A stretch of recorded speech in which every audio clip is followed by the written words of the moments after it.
Inexperienced people should not be allowed to share the secrets of a successful life because that would be harmful. Live by 3 main principles.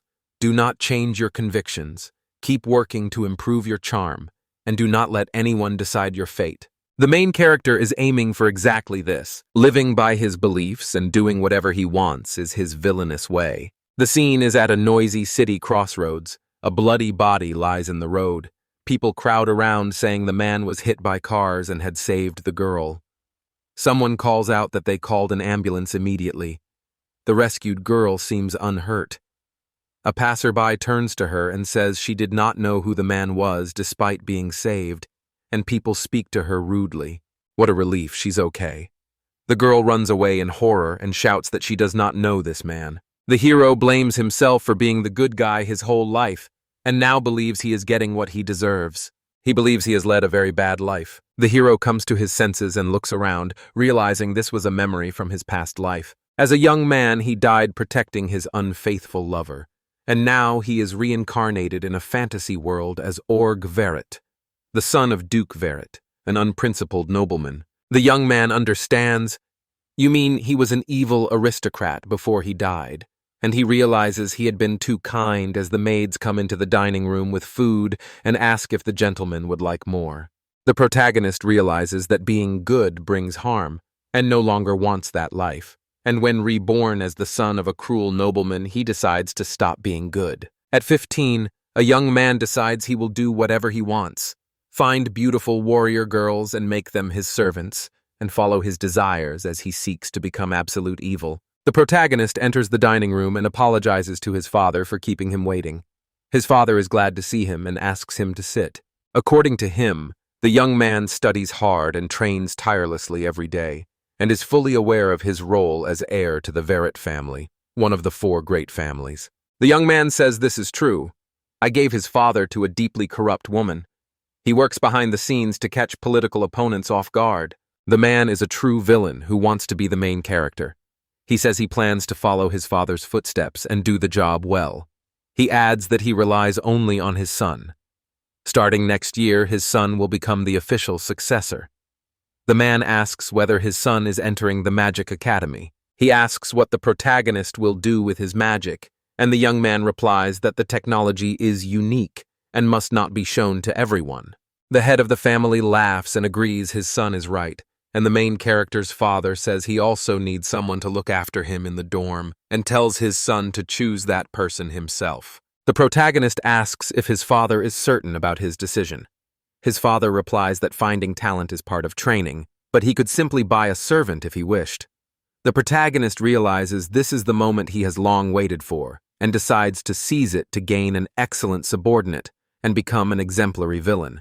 The young man thinks this is still not enough and will force a person with a sense of justice to help him commit his crimes, because to him that is real evil. Almost jumping onto the table with the light, he remembers where he is, bows and says he will leave. His father asks him to be careful, and the protagonist already has someone in mind, so he is ready to act. Today he gains his first accomplice. The action unfolds on the outskirts of the royal capital. The crowd watches the fight closely and shouts for murder. This is the underground arena. Several fighters clash, and 2 men cannot defeat a warrior girl. They promise to finish her but fail. They promise she will certainly die today. A man rushes at her to attack, shouting that her winning streak is over. A quick, deft move lets the girl parry his blow. She executes the mad sword swing technique. She taunts her opponent for being too noisy, and the heroine advises him to at least leave quietly. The girl confronts the enemy. In the corridor, a man catches up to her and calls her by name. He tells Chris to come along and says she has a guest. The girl, surprised, asks who he means. Apologizing to the main character for the wait, the man says he brought the heroine as requested. The young man thanks the assistant. The girl asks one man who the other man is, and he tells her to watch her language and begins to explain who the young man is.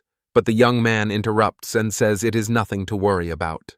So the main character asks the manager to leave them alone with the girl. The man agrees to the request and leaves, saying he will make sure no one disturbs them. Passing the heroine, he tells her to obey Mr. Org, and the protagonist sighs, looks at the girl, and says he was slightly misunderstood and will bother Togo to buy himself a woman. Turning to Chris Lagunica, he greets the former captain of the Holy Knights, and the girl is amazed he knows her name. Asking how he knows her name, the girl studies him and notices a dagger on his belt with the Verate family coat of arms, which shows he is a nobleman. The protagonist's family worked in foreign affairs and intelligence. He asks the girl not to look at him like that, though he understands her feelings. He knows nobles like him exiled her for a crime she did not commit.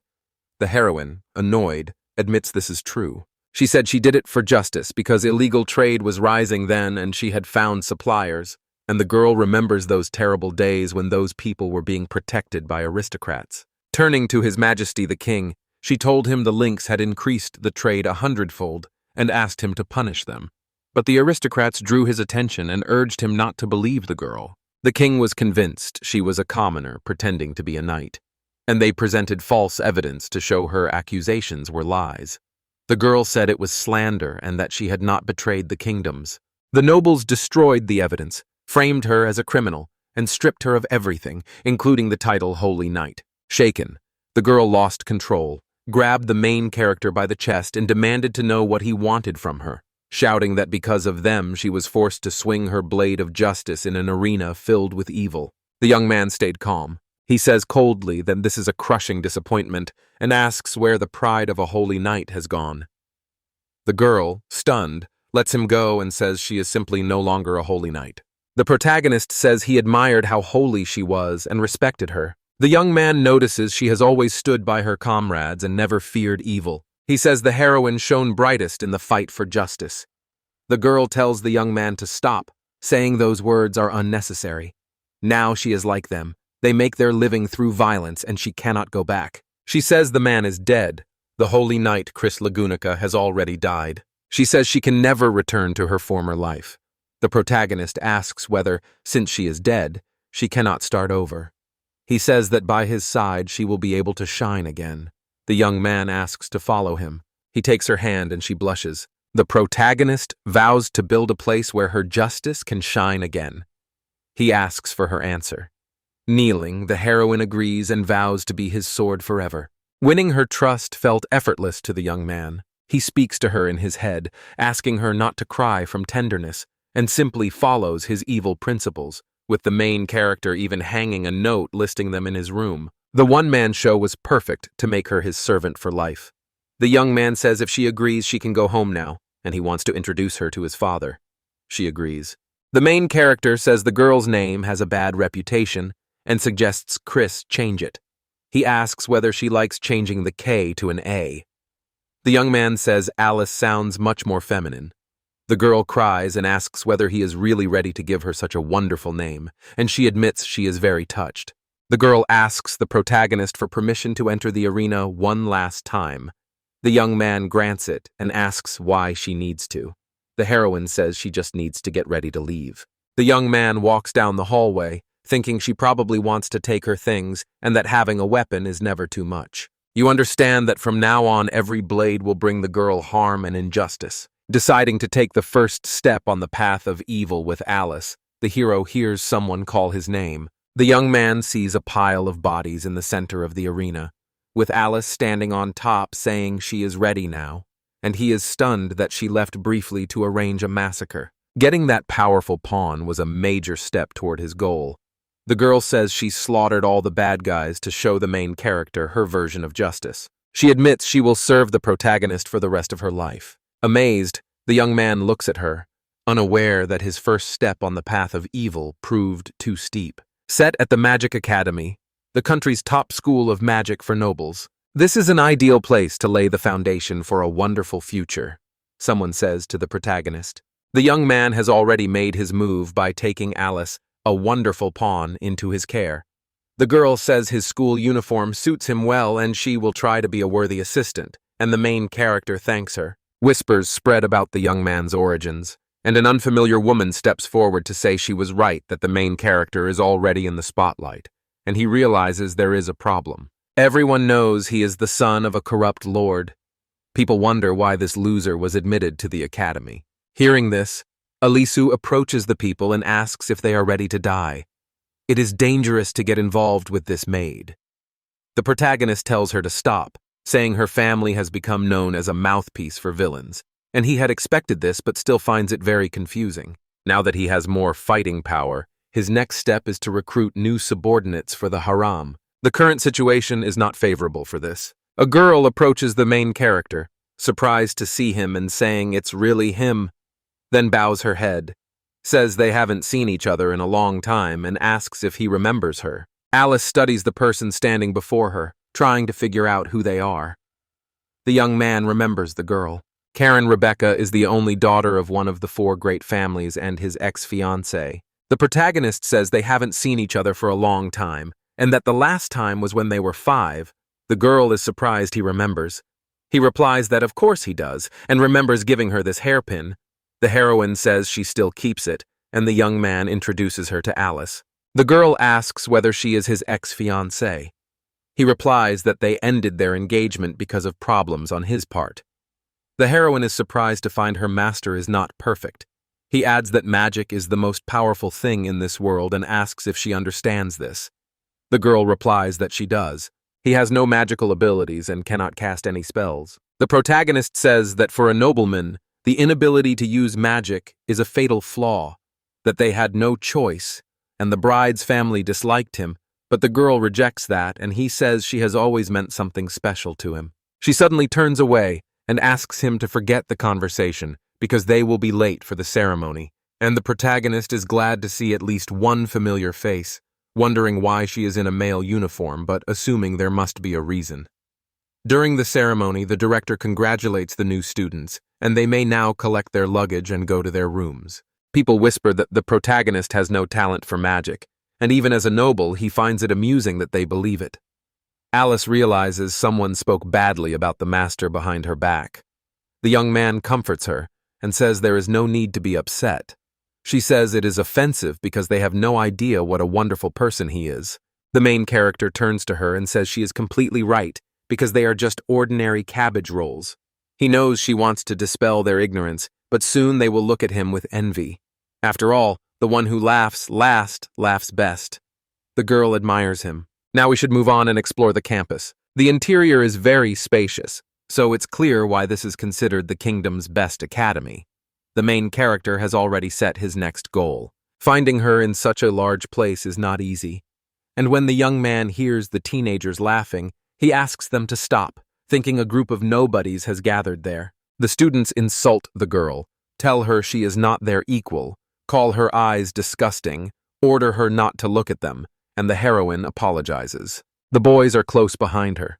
Alice intends to deal with the scum, but the main character gets ahead of her. Apologizing to Alice, he says this is exactly the girl he was looking for. Knowing this, the young man shows himself in all his glory and confronts the hooligans and anyone who offends the heroine. The leader curses and tells the young man he should know whom he is dealing with, and the protagonist names him as Count Bumble's second son, saying the young man seems very sensitive about his status. The young man asks permission to introduce himself, then inquires whether he has any complaints. On hearing the main character's name, the Count's son runs away, shouting that he will remember this. Admiring her master, Alice says she didn't know he was so skilled at martial arts, and the young man says it's nothing special. Turning to the girl, he asked if she could stand. Liking her form, he decided to take her under his control. The girl thanked the protagonist for his help. Michiro Rice apologizes for not introducing herself, and the protagonist notices her raw strength and feels a little sorry for the buttons on the girl's clothes. Pulling himself together, he decides not to forget to behave like a gentleman. He points out that her skirt is dirty and hands her some napkins. The heroine is thrilled that he shared his handkerchief with her. She can hardly believe he would make such a gesture for someone like her. Promising to wash and return his scarf, the girl says she'll give it back as soon as it's clean. The young man says it's nothing. She runs off and says she'll see him at the entrance banquet. The protagonist realizes everything is going according to his plan. Her expression shows she feels much more sympathy for him. People say she is the only commoner at the academy, and because he is the only noble who treated her kindly, it is only a matter of time before she ends up in his hands. The protagonist turns to Alessia and says it is time for them to get ready as well. Alessia admires her master. Surprised, The protagonist wonders whether she will always react this way. The heroes arrive at the banquet hall for new students. The young man finds the atmosphere impressive. Alice offers him a drink. The protagonist notices the crowd. A crowd has gathered around Arnealandism's crown prince. The protagonist says he is currently Karen's fiancé. Alice is surprised that after their engagement ended, the girl already has a new fiancé. The protagonist says nothing can be done because he lacks the gift of magic. Alice then asks why the prince among those girls seems so nasty to her. The protagonist asks why she is so angry. The prince approaches Alice and asks if she needs anything. Alice senses murderous intent from him. The protagonist apologizes to His Highness and says she is with him. The prince turns to him and says he has heard of the main character, a swindler with no magical powers. Alice wants to defend her master, but he asks her not to get involved. The protagonist apologizes for not introducing himself sooner and gives his name. He feels honored that His Highness has heard of him. The prince replies that this is true because the protagonist is well known. Karen rushes up to the heroes, turns to her fiancé and asks why he is here, and he asks if she is okay. The girl freezes, turns away and says no, because he is the crown prince and the current groom, and Alice understands why it feels awkward. The prince says it's time to leave and warns the protagonist he will be disgraced. Because he lacks magic, he is eager to see it. Mom calls Karen to follow her. The young man is on the verge of tears, and Alice sees the girl cannot even apologize and must be upset. But he says everything is fine. He knows exactly what the girl is thinking. After those words, the heroine freezes and stops moving. Alice says the main character is a truly wonderful person. Those fools laughed at his lack of magical abilities. It does not matter to him. His master is far above all that. The main character thanks her for the kind words, chuckles, and says the situation turned out to be funny. He says everyone present doesn't realize the mistake they're making. For a moment, the girl thought a strange aura was leaving the gentleman. Maybe she was just tired. A man approaches the main character and says he has a letter for him. The young man takes it from his hands. A commoner writes to a gentleman to thank him for his help and say she has something to tell him, asking him to come to the backyard tomorrow morning before first period, and the protagonist assumes it is a love letter. The girl turns to the main character and says she is very glad he came, thanks him for his help yesterday, and tries to confess her feelings to him. The young man pictures how she will approach him and what her face will look like. He asks her if it's moving too fast. It was only a dream, but Alice rushes into the room asking what is wrong and whether someone attacked them because her room is next to the protagonist's. The young man realizes the dream could become reality. He never expected the girl to send him a love letter right after they met, and now wonders why he thought she would not take the initiative.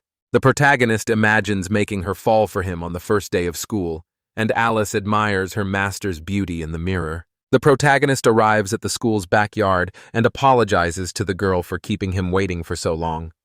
She sighs slowly. The heroine says she is very glad the protagonist came. She thanked him for his help yesterday. She speaks to the main character just like in the dream, and the young man silently urges her not to hold back her feelings. The girl says he really needs to keep his distance from the other man. The young man looks surprised. The girl hands him a handkerchief and says Vaz is returning it.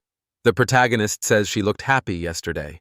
The commenter says that is not true and that he imagined it. The protagonist cannot make sense of what is happening. Yes, he actually gave her a handkerchief. At the time, it was a gentlemanly act. That needs explaining. The protagonist believes she is one of those hooligans, so by beating them up yesterday, he achieved the opposite result. She saw him as an oddball, not a gentleman, and believed the whole situation was a misunderstanding. Realizing the misunderstanding between them, the protagonist sighs, says these women will drive him crazy, and does not blame her. Alice agrees the girl was rash. Meanwhile, the heroine hides behind a column and begs the young man to forgive her. The scene shifts to the terrace of a cafe. Drinking tea, the protagonist mulls over what happened and isn't sure how to fix it or whether it's possible. Alice finds it very strange and says she didn't expect Rice to approach him that way. She asks the protagonist whether he finds her words odd. She is referring to her words. The young man asks what Alice is talking about. The girl points out that if she is friends with them, it would be strange to have thanked him yesterday for picking up the dill in their punches. Such a change in behavior needs a good reason. The protagonist decides she is right. Deciding it's not the time to act, The young man will simply watch her from the side. The girl remembers the gentleman is usually more active. She asks you whether he truly wants to see what she can do, decides she must find a clue for him, and will now follow the object of the protagonist's affection, and the commoner immediately catches her eye. The scene is set in an abandoned magic academy building. Inside, laughter and conversation are heard coming from the main character's face. The gang leader admits he finally fell for that little trick, and his comrade says you can't expect much from a man who can't use magic. Race says they forced her to say those words. The bully agrees and says it worked. The girl asks why they are doing this. The boy wonders if she will cry again. It's simple. He enjoys seeing the protagonist's disappointed face. Turning to the girl, he asks her to call him again. The heroine is amazed. The bully says they'll use magic this time to beat him, and no matter how strong he is physically, he won't be able to resist it. The girl refuses, saying she can't do that and reminding them they promised not to touch him if she said those words. If the rumors that the protagonist had no magical powers were true, no matter how skilled he was in hand-to-hand combat, he would never be left alone if he drew these people's attention. She had at least done everything they demanded to keep the master safe, but they would never keep their word to a commoner like her. Ordinary people meant nothing to the nobles. This man is different. The girl remembers him handing her a handkerchief and asking her to stand. Vowing never to betray him again, the heroine declares she won't, and this time she will protect the master. The bully insists she is too rude to be a commoner. I can't help rewrite content that sexualizes or depicts violence against minors. I can help rephrase it if it's about consenting adults or non-sexual violence. He demands the girl show him something shameful. Rice pleads with him not to do it. The door to the temple where the hooligans wait suddenly opens, and the main character and his assistant, Alice, stand on the threshold. The protagonist praises the girl for what she said and assures her that no one will harm her now. The bully asks why the main characters are here, though he says he does not care, and asks why the young man came, claiming the girl turned him down. The young man replies that they must be kidding if they think he would fall for this cheap show. The hooligan knows he's been found out, and disappointment shows on his face. He would have made a good actor. Moments ago, the main character sighed and said again that this was a misunderstanding. Maybe trying to look tough was a mistake. He may need a different approach. Alice says they're in trouble, and he must see what she captured with her magic camera. The protagonist watches the video carefully where the girl is speaking. The hooligans told him. It turns out Alice was right, and Rice was forced to say those words. Yesterday, she showed her true feelings. Alice says the girl is in trouble and needs help. The protagonist's broken heart was fully healed. The bully mocks his comrade's need for magic and uses the spirit of flame technique to devour all his enemies. Alice aims to shield the protagonist from this force. The bully unleashes the 12 fire arrows technique but is defeated. The main character reflects on his attack and says something along those lines. The young man wonders how he wasn't hit since the enemy had no magic and figures the enemy must have cheated somehow. The hero says everything is fine. He doesn't have the gift for magic. The bully plans to reply with another volley of fire arrows. The protagonist absorbs the attack again. Calming the magic, he only needs to erase it at its source. The boys don't understand why this is happening. The protagonist says he's at a dead end and warns it will hurt, but he doesn't use the trash technique right away. The protagonist punishes his opponent and tells him he is not worth it. The girl wonders what it was after the enemy's magic disappeared. The protagonist explains that his delete ability removes magic only under limited conditions as part of his development, and then he asks whether she is hurt. The girl asks him to forgive her for the terrible things she said. The protagonist says you are unforgivable and that she will be punished. He tells her to keep it secret and stop crying, says he does not care what they are called, asks her to follow him, and says this will be her punishment. She throws herself into his arms and says she is ready for this. The protagonist thinks he's one step closer to forming a harem. His rise to dominance starts here. Someone at a window watches them and asks whether they are new students. The girl thinks this year will be interesting. After the incident, Rurik and his friends were expelled from the academy, and from then on the main character will no longer be associated with the perverted people. You can now continue with your usual morning routine. Alice says the main character is in his repertoire, and assumed all nobles focused on magic and did not do sports or special training, but in this world, most nobles have magical abilities, and he came from another world without them. so he may have received a stronger body as compensation. If that's the case, we'll have to work even harder. Rais wishes everyone a good morning. The protagonist says he always wanted a sweet childhood friend. To create that image, he forbade her from using any honorifics, as expected. He is a genius. The protagonist says that now the girl has arrived, Alice must look after her because she cannot be left alone after what happened. The heroine asks whether he will go with them. The young man replies that someone called him and that he is sweating heavily. The girls say goodbye to the gentleman on the top floor of the faculty building. The woman tells the protagonist he arrived just in time and thanks him for coming so early. The protagonist tells the dean this is nonsense. Everyone in the world has heard of the thunderous Florna, and she is the heroine of many battles. Now retired from business and serving as dean, she still radiates strength. She tells him to relax and says she just wanted to thank him, and the hero asks what for. She says that it's to help Mishiro with rice. The protagonist is surprised the dean thanked an ordinary student for saving a commoner. The woman says the dean likely noticed people usually receive only one magical ability at birth, though sometimes a child is born with more than one. The girl is a multi-mage who can control both wind and ice. As the family heir, he noticed her potential right away and decided to look after her. This was the protagonist's first time hearing about it, and letting such an important detail slip was inexcusable. The woman says her talent would have been cut short otherwise. On behalf of the academy, she thanks the protagonist. The dean says class is about to start, and he cannot be late. The protagonist believes he is on the right track, but does not understand why he is being thanked for it. He asks you why this is happening, even though he should be the villain. The dean considers the protagonist. She says he went where he shouldn't have and can't believe he took the girl she meant to use in his experiments. We also know who his maid really is. Somehow this young man ended up with a monster who rose to commander of the Holy Knights through fencing alone, and with a girlfriend who masters many kinds of magic. There's more. According to the bullies, his magic canceled his own magic, and the dean says that's nonsense and impossible. She doesn't see his true motives, and this could threaten her long-held dream. Turning to her assistant, she asks whether she heard. The girl tells her not to worry and says she can leave the main character in her care. Your teacher tells you to mind your own business and promises the lesson will start soon. Rice and Alice notice the gentleman is late, and Alice feels uneasy. The protagonist returns, aware that being summoned to the dean's office to be thanked sounds strange, and remembers the dean's words and his new girlfriend's abilities. She asks him if he is all right. The protagonist takes her by the hand and leads her out of the office. He invites her to go for a walk, says he needs to check something, and asks Alice to stay here. The girl asks what kind of large building this is. The protagonist says it is a training hall. He asks his friend whether it is true that she knows several kinds of magic, and says he would like to see them. The heroine agrees to appear. She says the main character will now see how cool she is. They say first-year students cannot enter the gym without an escort. A young woman steps forward and says she is the student council president of the Magic Academy. He knows her as the dean's top student because of her exceptional talent and looks. Nicknamed God's favorite child, she became well known beyond the academy.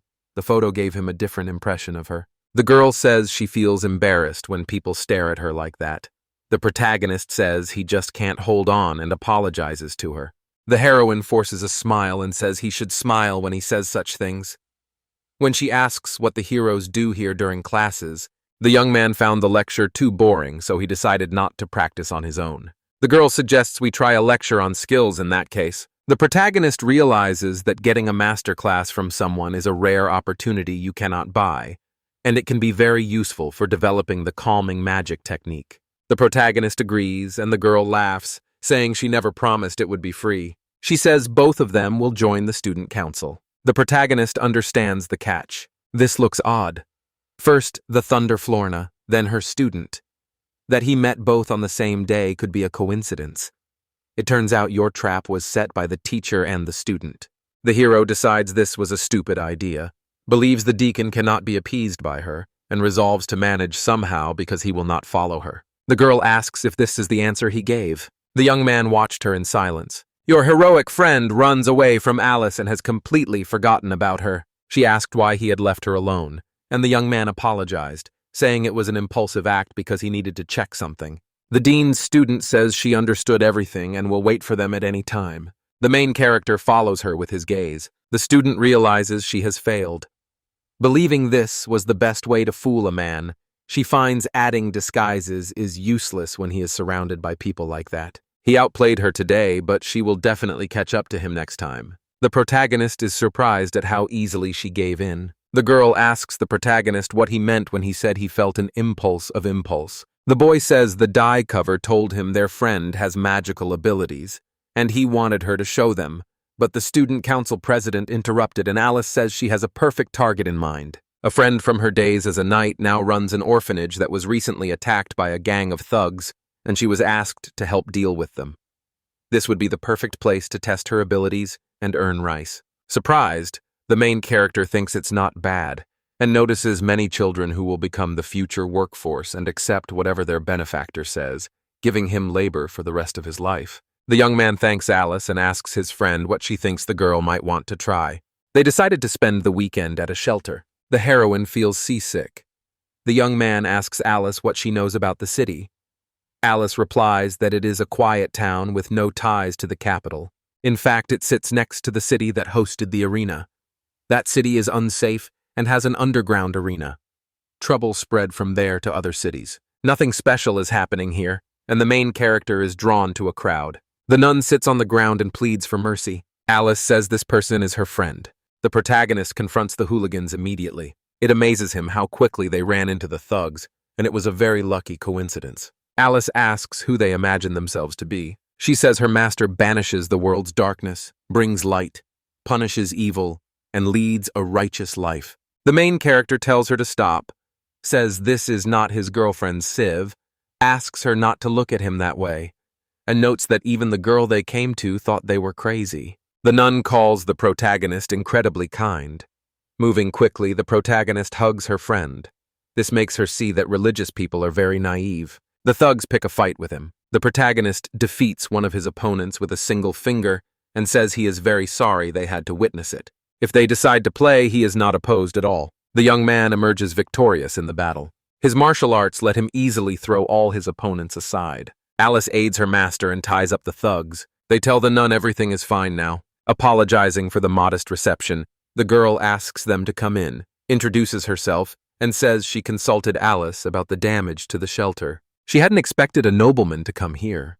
Alice was right, she says, and the main character is a sympathetic person. The children rush to hug their sister Alice. Studying his future minions, the young man decides to show them who has been at the top of the food chain from the start, and turns to the children. The protagonist introduces himself, says they belong to him, and he is here to protect them, and asks the children to be grateful. He takes pleasure in watching the fear on their faces, but the children say he seems very weak. The nuns will leave the protagonist to raise the children, who dislike the nobles. The protagonist decides that if he gets angry, he will lose face, and besides, they really do have things to do, so they need to focus on them now. The protagonist decides to confront the bandits and asks why they attacked the shelter. Their leader says he will not reveal the reason, even under threat of death. Faced with death, he agrees to reveal every detail. Alice needs the man to tell him the hiding place of their client. The protagonist asks you what's wrong with her. She looks very pleased to have received information from the bandits. She says they will strike their base tomorrow. The nun calls it amazing and thanks Alice. Approaching the protagonist, she wants to talk about the reward with him. The girl offers a few coins and says it's all she can give, but the protagonist refuses. The nun says if it is not enough, she will find more. She has savings and can even sell some things. The young man repeats he does not need it. It is inappropriate to give this modest silver to a family member. The girl apologizes for her mistake. The children start calling the main character names. When he enters their room, the nun calms them and apologizes to him. The main character grabs one of the children and lifts him high toward the ceiling. He says the child leaves him no choice. People may dislike nobles, but every child likes this. The boy asks to be thrown into the air. The protagonist refuses the reward and asks the nun how many people she thinks a single silver coin could feed. He says she should cook dinner if she doesn't know what to do. Alice asks if her master is wonderful. The monk says she hasn't seen the children this happy since the orphanage became a target, and that they live in fear every day. The protagonist asks the girl what she wanted to talk about, and Alice replies that it's about the gang leader, Alaban. The girl says he is a surviving arena fighter. The protagonist asks whether he really ran away from her. She says she killed everyone who was there. That suggests he was just lucky because of the fight schedule. They sometimes had days off. He might not have been there that day. She thinks he wants to build a new arena because he has nowhere else to go now. She says she's never fought him, so she doesn't know what he's capable of. The protagonist says they are the source of the problem. The protagonist sees that the evil he pursues looks cool rather than disgusting. The protagonist decides they must take the case tomorrow to fix everything, and will take down the villain's gang. The main character suggests resting and preparing for tomorrow, and hopes their friend will recover after sleeping all day. In the middle of the night, the protagonist opens his eyes to find a nun standing in front of him, unsure why she is there. The girl asks him for some love. The young man is astonished. The main character asks the girl what she is doing. The heroine tells him she is sorry. Aware that it is an impolite request, she begs the master to show her what love is. The main character admits he doesn't know what it is. She says the Dornan teachers taught her, as a child, what love is, but her parents abandoned her when she was very young, so she has lived since without that knowledge, and asks how she can truly love and protect them. She pleads with the protagonist for mercy and to be taught how to love. The protagonist asks her not to throw away her maiden honor, and says she only wants to take her mind off her worries for a moment. He knows what she wants, but cannot fulfill her request because he prefers slightly different forms. The protagonist says she can't get an answer to her question right now, but he tells her not to worry, says the time will come, asks her to trust him, and she agrees. The protagonist is sure she will calm down after they sort everything out. The protagonist asks his partners if they are ready to go with him, and they answer yes. The protagonist asks the girl if she is okay. The heroine says she is and apologizes for disturbing her. The protagonist then proposes moving on to the plan, reminds everyone their original goal is to destroy the gang as their quest, and says the purpose is to test Mashiro's abilities. He says the girl should join a harem rather than a combat unit, but he cannot ignore her talent. Their enemy is a group of bandits and their boss. At first, the bandits hold back to see what the girl can do. The fight could start at any moment. He asks if she is ready, and the heroine says she is fine and will try. The main character is stunned that this harmless girl really has magic, and it becomes even more amusing because her power impresses the dean despite a nearby magician with 2 attributes. The hero approaches the country house, and he has found it. The protagonist asks Alice if she knows what to do, and she tells him to trust her, then opens the door. She says she was told they belong to a gang committing atrocities in the city, and lays out all she knows about the boss. The onlookers laugh and say that if they were in her place, they would run home at once and that she must want to have fun. The girl throws the tied-up bandits into the crowd and calls them a gift. The gang leader comes out to meet her and recognizes his opponent from the ring. He finds it funny that she came to play with him. The woman with the hair says she came here to destroy him, and her name is Alice.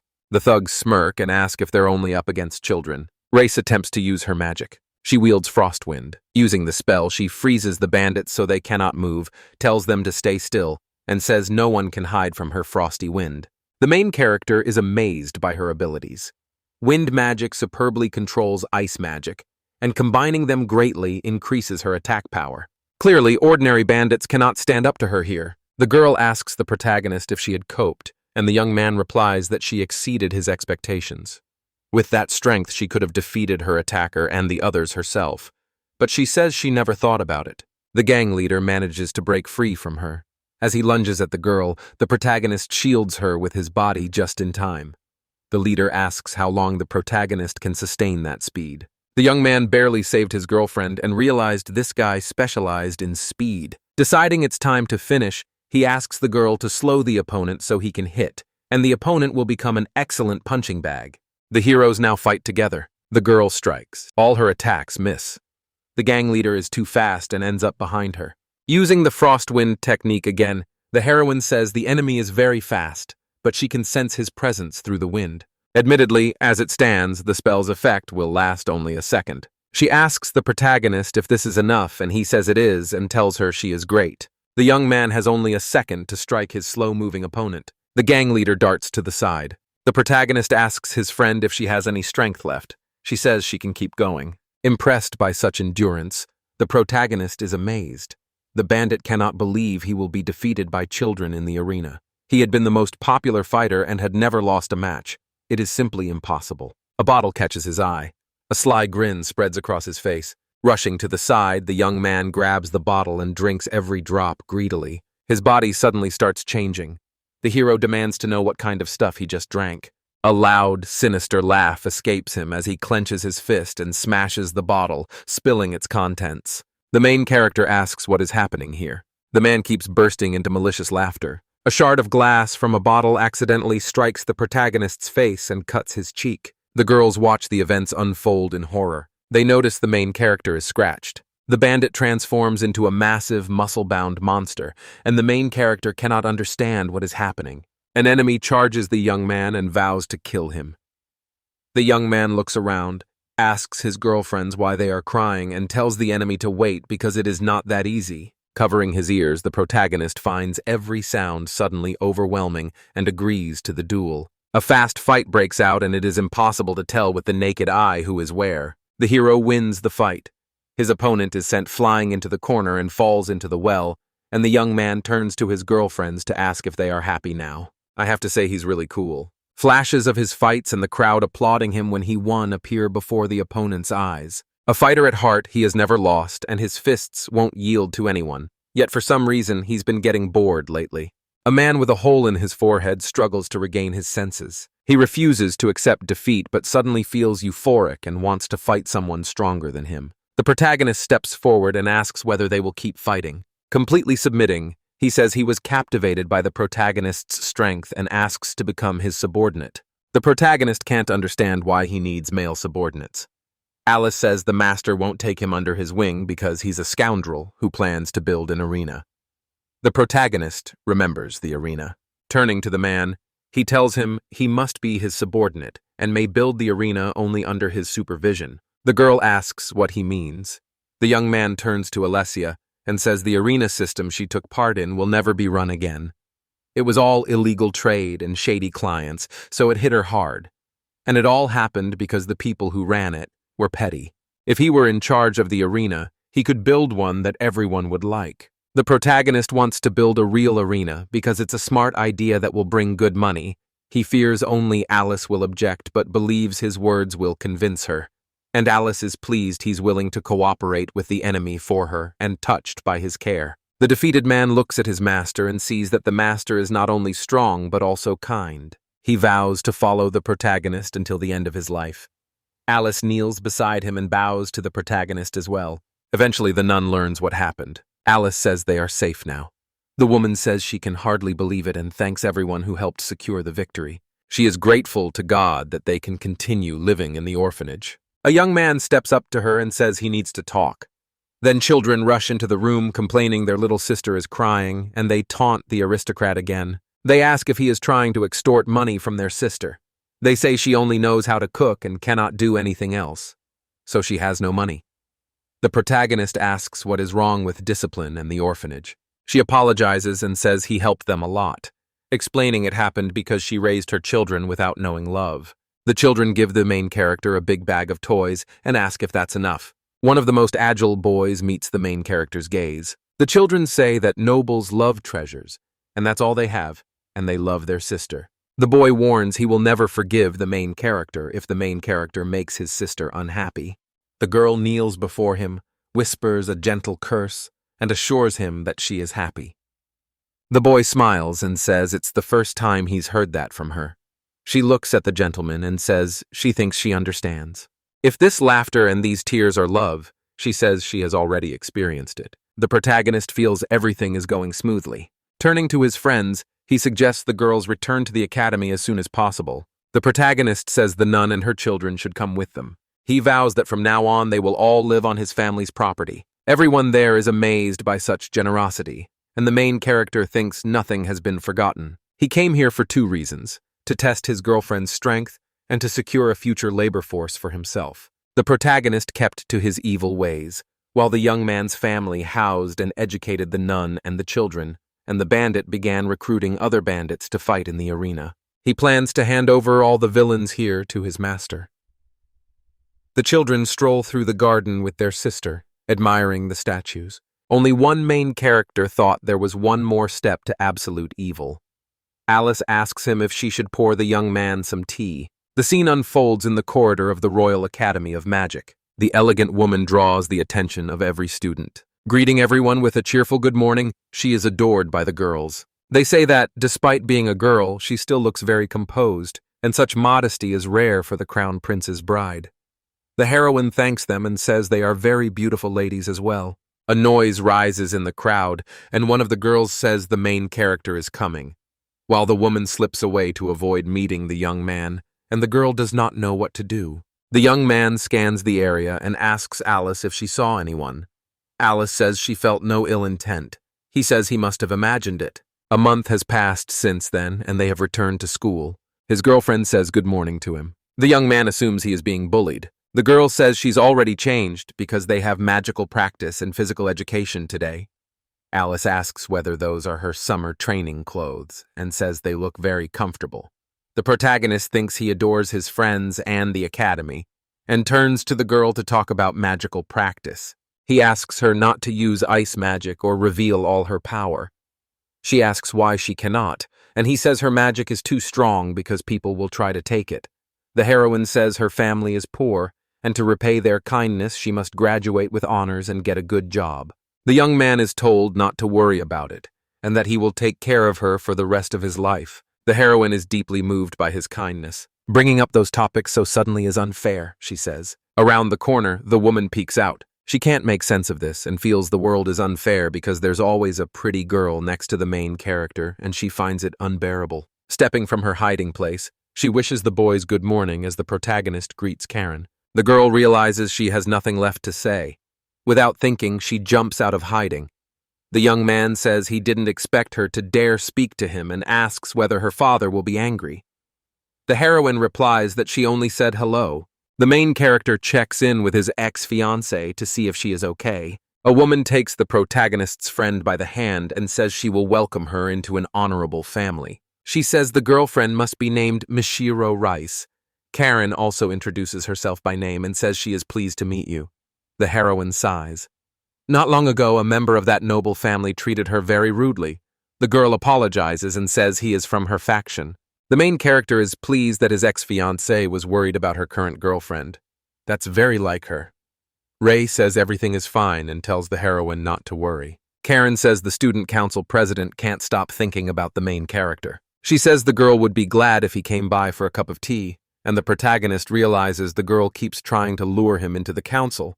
So he asks Karen whether she is a member of the student council, since she calls the chairman that, and Karen admits it is true, and says she likes to help others. She takes the protagonist's hand, asks why he really won't join the student council, and says she would be very happy if he did. The heroine suddenly realizes what she said and corrects herself. She tells the young man the president will be very pleased. He replies that he already said he won't join the student council, and reminds her she is the crown prince's fiancée. Those decisions should be made with your fiancé. She pulls back, admits he's right, and apologizes, saying it's an old habit. The heroine bids farewell and walks away. The protagonist assures her they will meet again. The girl steps back a short distance and, in horror, wonders what she is doing. The protagonist noticed that Karen, a friend, was acting strangely. The next day, the girl greets the young man again. The next day, they run into each other in the library, and the girl starts the conversation by saying what a coincidence it is. Karen sits next to the main character, saying they are not in the same class, so they can sit together, and she even lies and waits for him in the restroom. After a while, she even invites the young man to lunch, then, embarrassed, she runs away and says she never offered him anything. The young man cannot make sense of any of this. He wonders why Karen keeps running into him so often. She has not acted like this since the Crown Prince appeared, and the protagonist suggests something may have happened to her. The young man asks his friend where Alice went. His friend says Alice planned to use the dining room to show her something. The protagonist notes they got along well. In the dining room, the Crown Prince sits surrounded by beautiful girls. The protagonist notices him. He says he didn't expect to see him in such company, and had thought the prince always dined with Karen. The girl asks why they are both there. The protagonist says they are engaged. The heroine points out the lady always wears men's clothes and asks why she does this. The protagonist says it can't be explained in a few words. Karen is her parents' only child. The family head had no other children. Only a man can inherit in their family. In a desperate move, Carmen's parents raised her as a boy. However, a year ago, the king chose her as the bride of the Prince of Arnia because she came from one of the great families, making her a suitable candidate. The protagonist admits it is only his guess, but Karen had spent so long being taught to act like a man that she no longer dressed like a woman. Sadly, the girl says it is simply terrible. Told that the king forced the engagement on him, the main character is not interested in the girl. He let her wear men's clothes. Even so, she gets along well with other girls. Suddenly, something catches both heroes' attention. The young man envies the prince and says the prince is clearly grieving. The hero himself still feels no grief. Your friend sees rice appear before his face. She puts a bite of something tasty from the table into his mouth. The girl says she tried to copy others. Only a candy was in her pocket. Food tastes better when a pretty girl feeds you. The heroine keeps surprising the young man and is charming in every way. The girl says guys like having many girls around.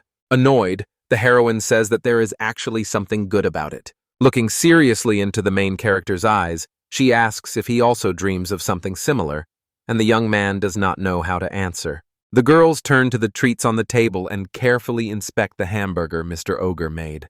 The protagonist sees his girlfriend look scary when she is angry, so he should watch his language from now on.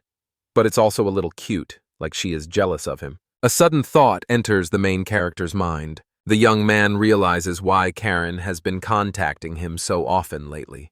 She wants to make the prince jealous. That's why she chose to get closer to her ex-fiancé. The protagonist believes he has figured out her clever plan and finds it very interesting. In this case, the main character decides to act, promises the girl she will see what he can do, asks Alice to take his things, and the heroine says she thinks the situation is different, a view her friend shares. 10 years ago, the palace hosted a ball where young people talked, danced, and drank. In the garden at night, a little girl sits and cries. Ogre, the main character, approaches and calls Karen by name. The girl turns and recognizes the boy, her eyes red from crying. The hero took her hand and asked whether her father had punished her again. She replied that he had because she had been a bad girl. Seeing his girlfriend in a bad mood, the young man decided to cheer her up and pulled something from his pocket to tuck into her hair. It was a hairpin. The hero said it suited her beautiful hair. He told her the hairpin would stay there from now on, even in his absence, and asked her to stop crying. Karen believes Ogre stopped her from crying and became a true hero to her. The girl's father throws a vase onto the floor and it shatters. He shouts that it's not a joke. Ogrifret has no magical powers. He announces the engagement is off and tells his daughter she should have nothing more to do with him, leaving the girl shocked. At one event, Ogre spotted his girlfriend and went over to ask how she was and to point out what was wrong with her clothes. The girl turned away and ran before the hero could say a word. Karen studies her reflection and reaches out to touch the mirror. She remembers being too weak to disobey her father, both when he broke off their engagement and when he made her act like a man. Her actions had hurt Ogre, and there was nothing she could do about it. Though she wanted to make amends, she doubted he would ever treat her the same. Opening her room door, she found the main character standing there. He greeted her and said he had come because he couldn't wait to see her again. Karen gave him a questioning look. The ogre told her she looked beautiful that day and was shining like the sun. The girl stood in a daze. He kept saying how wonderful it was to see her face in the morning, then asked if she could meet him tomorrow, and she could not understand how this was possible and wondered what had suddenly come over him. He pushed her against the wall and leaned over her. Karen blushed, thinking it was a dream. She must be dreaming. The hero asks why she is quiet. She seems so sweet. He turned and walked away, saying they would see each other in class.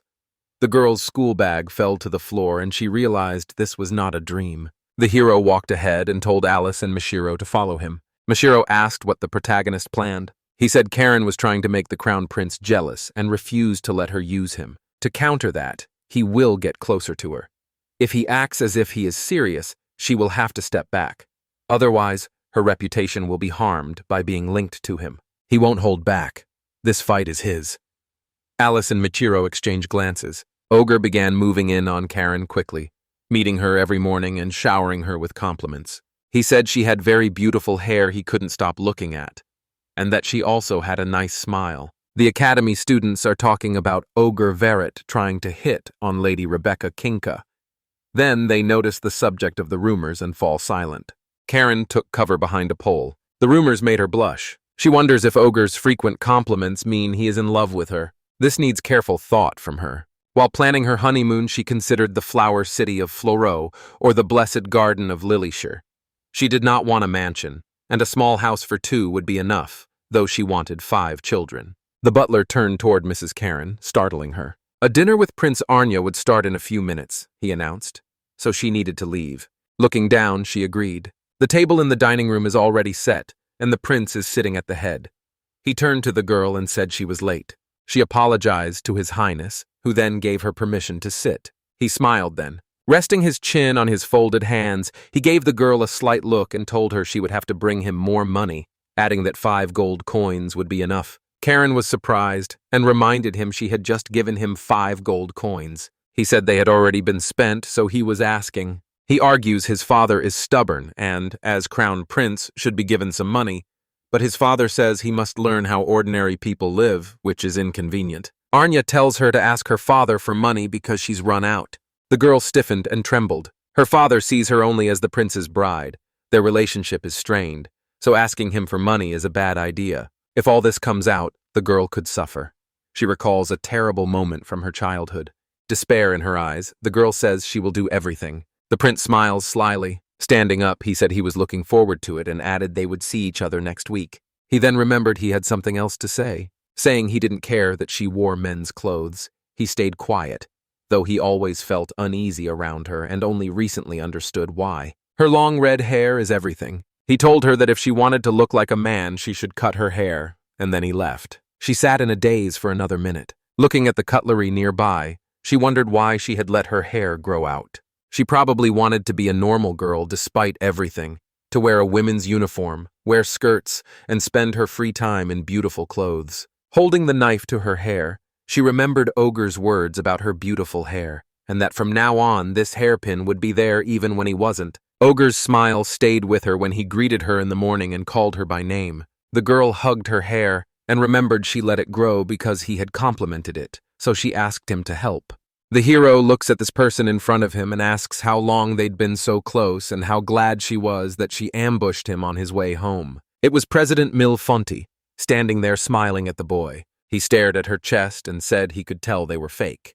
She pretended not to know what he meant. Then she suggested getting back to their topic. She asked about the last time the boy had spoken to Lady Rebecca. He said he did not understand how she knew and confirmed they had spoken before dinner. The president says there was a student council meeting this afternoon. Ms. Rebecca missed it, which is very unusual because she always warns about these meetings. It seems something happened to her, and she asked the man to help find her. President Milfonte called the boy by name and asked about the man she called Ogre. Understanding his objection, she suggested the name Aggregator. He pointed out she couldn't come up with nicknames. Milfonte said she would call him dear. The ogre got straight to the point and asked why she had called him. The girl asked the man if he knew how cruelly Prince Arneo was treating Lady Rebecca. The hero figured she meant his indifference toward his fiancée and his flirting with other women. Calling it cruelty would be an exaggeration. From a woman's point of view, though, it might still seem cruel. Yoga looked at her and answered only what he knew. Milfonte was surprised he knew this, but still chose to side with her. The rumors were true. Verret is a hero of justice. The protagonist could not explain her reaction. The president said it would save time. That's true.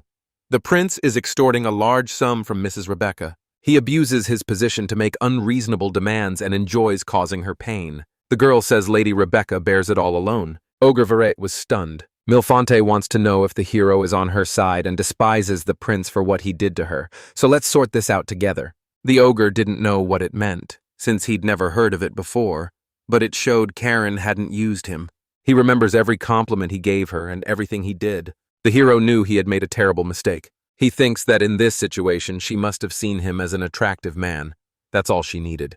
He realized he had misled Karen. The hero knows his harem plans will collapse if the Duke's daughter falls for him, so he must stop it immediately, and he repeated the girl's words that Karen would have to endure all this alone. He asked President Milfonte to wait for him in the student council room and promised to bring Karen there. The girl sits in her closet, crying. The hero asks her to come out. He opened the closet door and said he knew she was there. She was surprised to see him. She asked how he knew that Mr. was here. He said it was no surprise. She always hid in the closet when she felt bad. She got what he meant, laughed softly, then buried her face in her hands. Karen said a person cannot be changed, and even after she grew up and learned to behave like an aristocrat, she was still the same crybaby who could do nothing. The hero remembered their childhood and thought she had not grown one bit. He took hold of her hand. Karen told Ogre to stop. She looked awful and thought he should not look at her. He replied by email that he didn't care. After seeing her tearful face so often, he was already tired of it and told the girl to listen carefully. He tells her they will always be childhood friends, just as they always have been. Vinny added that she did not need to pretend around him. Yes, to her, if she understood. She believes this will carefully put her in the friend zone, so his recent contacts with her will be seen as the actions of a childhood friend. Karen hurried over and hugged the guy.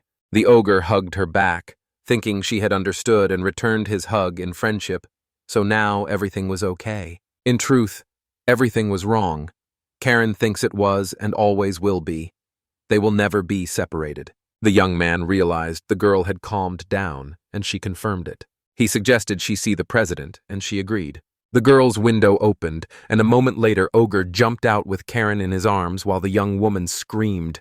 The young man leaned in and told the girl to keep her voice down. The aristocrat blushed. After landing, the hero said the president had asked him to take her to the student council room, and they must not be seen, so she should stay quiet. Karen was stunned by the boy's whisper in her ear, and the young man didn't know what was wrong, assuming she was afraid of the height, but the main thing was that she fell silent. President Milfonte sat at the table and said she was waiting for Lady Rebecca. Karen pulled away from the man's grip and began apologizing to President Milfonte for missing the student council meeting without permission.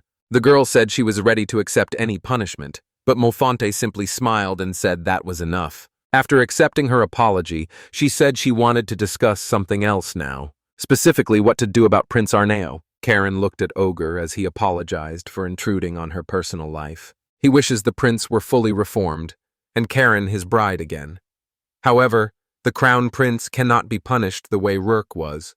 Faulty said no, she had an idea. She asked her comrades whether they were aware of the Academy's duel system. Karen and Ogre asked Milfonte for details about the duel. She said that if both sides' claims conflict, they can hold a duel in front of all the students to decide who is right. The ogre realized he could fight the crown prince in the open. Karen asked whether she was actually suggesting that she fight the crown prince.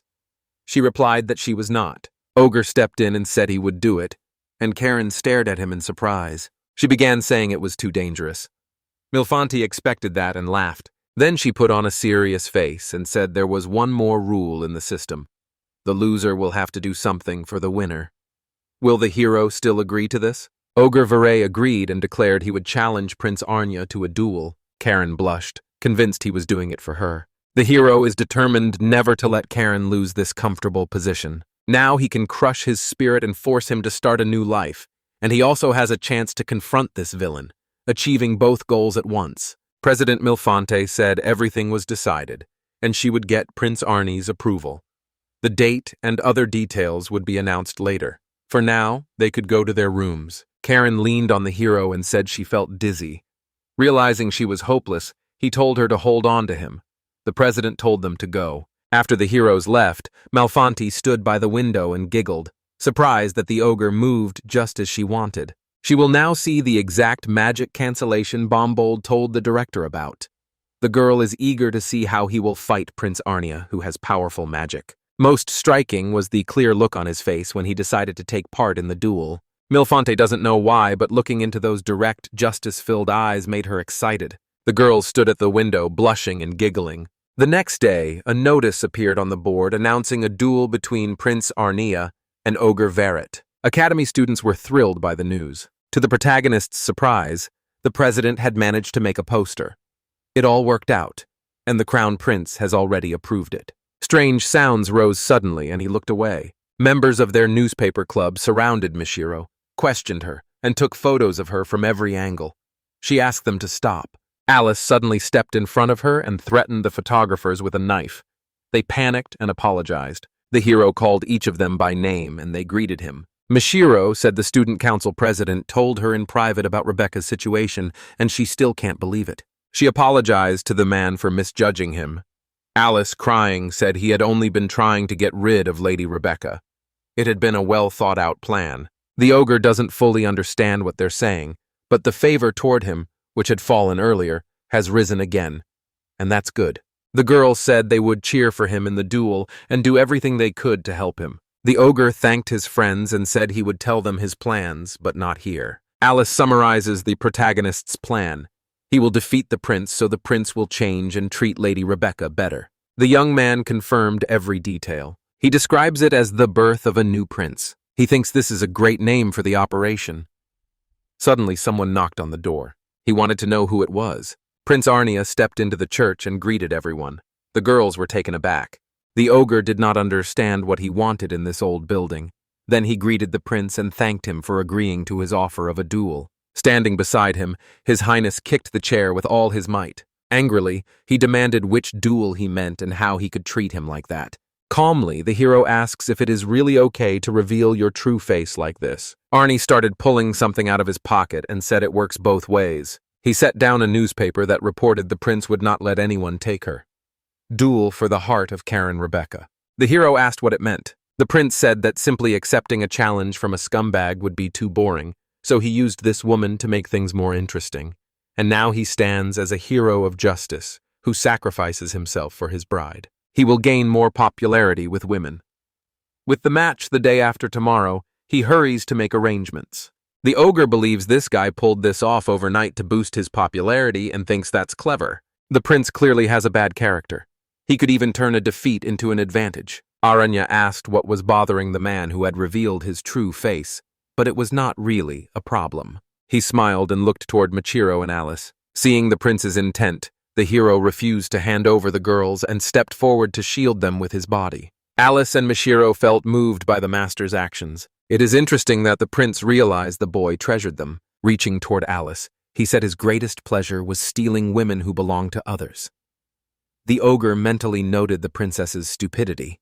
He thought he wanted to die. Alice examined the prince for differences. The prince reached out his hands toward Alice while Michiro watched. Alice started cracking her knuckles. Suddenly, the main character grabbed the prince's hand. He angrily told the prince to stop and keep Alice and Michiro out of it. Arnie laughed and made a sarcastic remark about the man's concern. He said he would back down this time, but after the duel, the girls would be his, and he looked forward to it. The boy thinks it was dangerous. Alice stood behind him, angry. The boy silently called the prince a bad name. The hero wanted to settle things peacefully and tried to throw himself onto a nuclear bomb. Michiro rushed to hug him, calling him terrifying and thanking him for covering them, while Alice said she was ready to swear even greater loyalty to him. As Michiro hugged him, her chest touched his back, and he realized there were even some advantages to the situation. Alice points out that Arnia is meant to be the next ruler and wonders if the king has taught him anything. His Highness keeps skipping classes, and no one knows about his powers and magical traits. But despite being spoiled, he is still a member of the royal family and should have inherited strong magic, so something must be done. The ogre agreed with Alice and said it was time to go. Michiro sat on the boy's back. The heroes stand before a large building while the hero explains that it is a training tower. Michiro said first-year students were not allowed to enter. The ogre said it wasn't a problem, took out the key and began to open the door. Surprised the man had a key, the girl learned President Milfonte had lent it to him. Last night, the president asked the man to wait. She handed him the training tower key, told him he could train alone for the remaining 2 days before the duel, and excused him and Rice from classes. The hero asked her if she was sure they could do this without permission. She laughed. She then said she was the president of the student council, the academy's highest authority.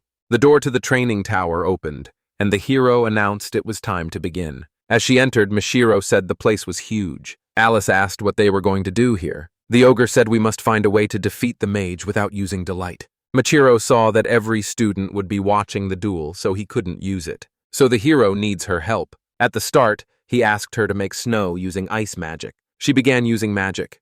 The hero commended her. He praised her magic as beautiful, and she blushed and thanked him. The ogre apologized for making them the stakes in the duel, but told them not to worry and promised he would win and protect them. He said they can rest easy, and Mashiro is moved by his words. Immediately, the hero took off his shirt and began training. He told the girls he was going to meditate.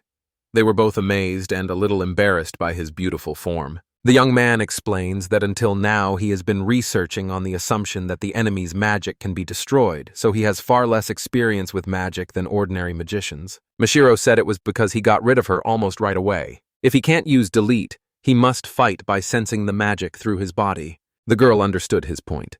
He said he'd be under the snow's magic for 2 days so his body could adjust. The girl was shocked and said he could catch a cold, but Alice calmed her and said Mr. Ogre had gone through tougher training. Machiro believes she grew up practicing magic, and lacking that experience would be a serious obstacle for a magician. These training sessions are too reckless. Will he be able to endure them? This is what makes Ogre different from the others. The girl said she had promised to support him, so she would make it snow for 2 days. The man thanked Mashiro and said he owed her. The girl explained the ice would disappear in a few hours and that she would recreate it when time ran out.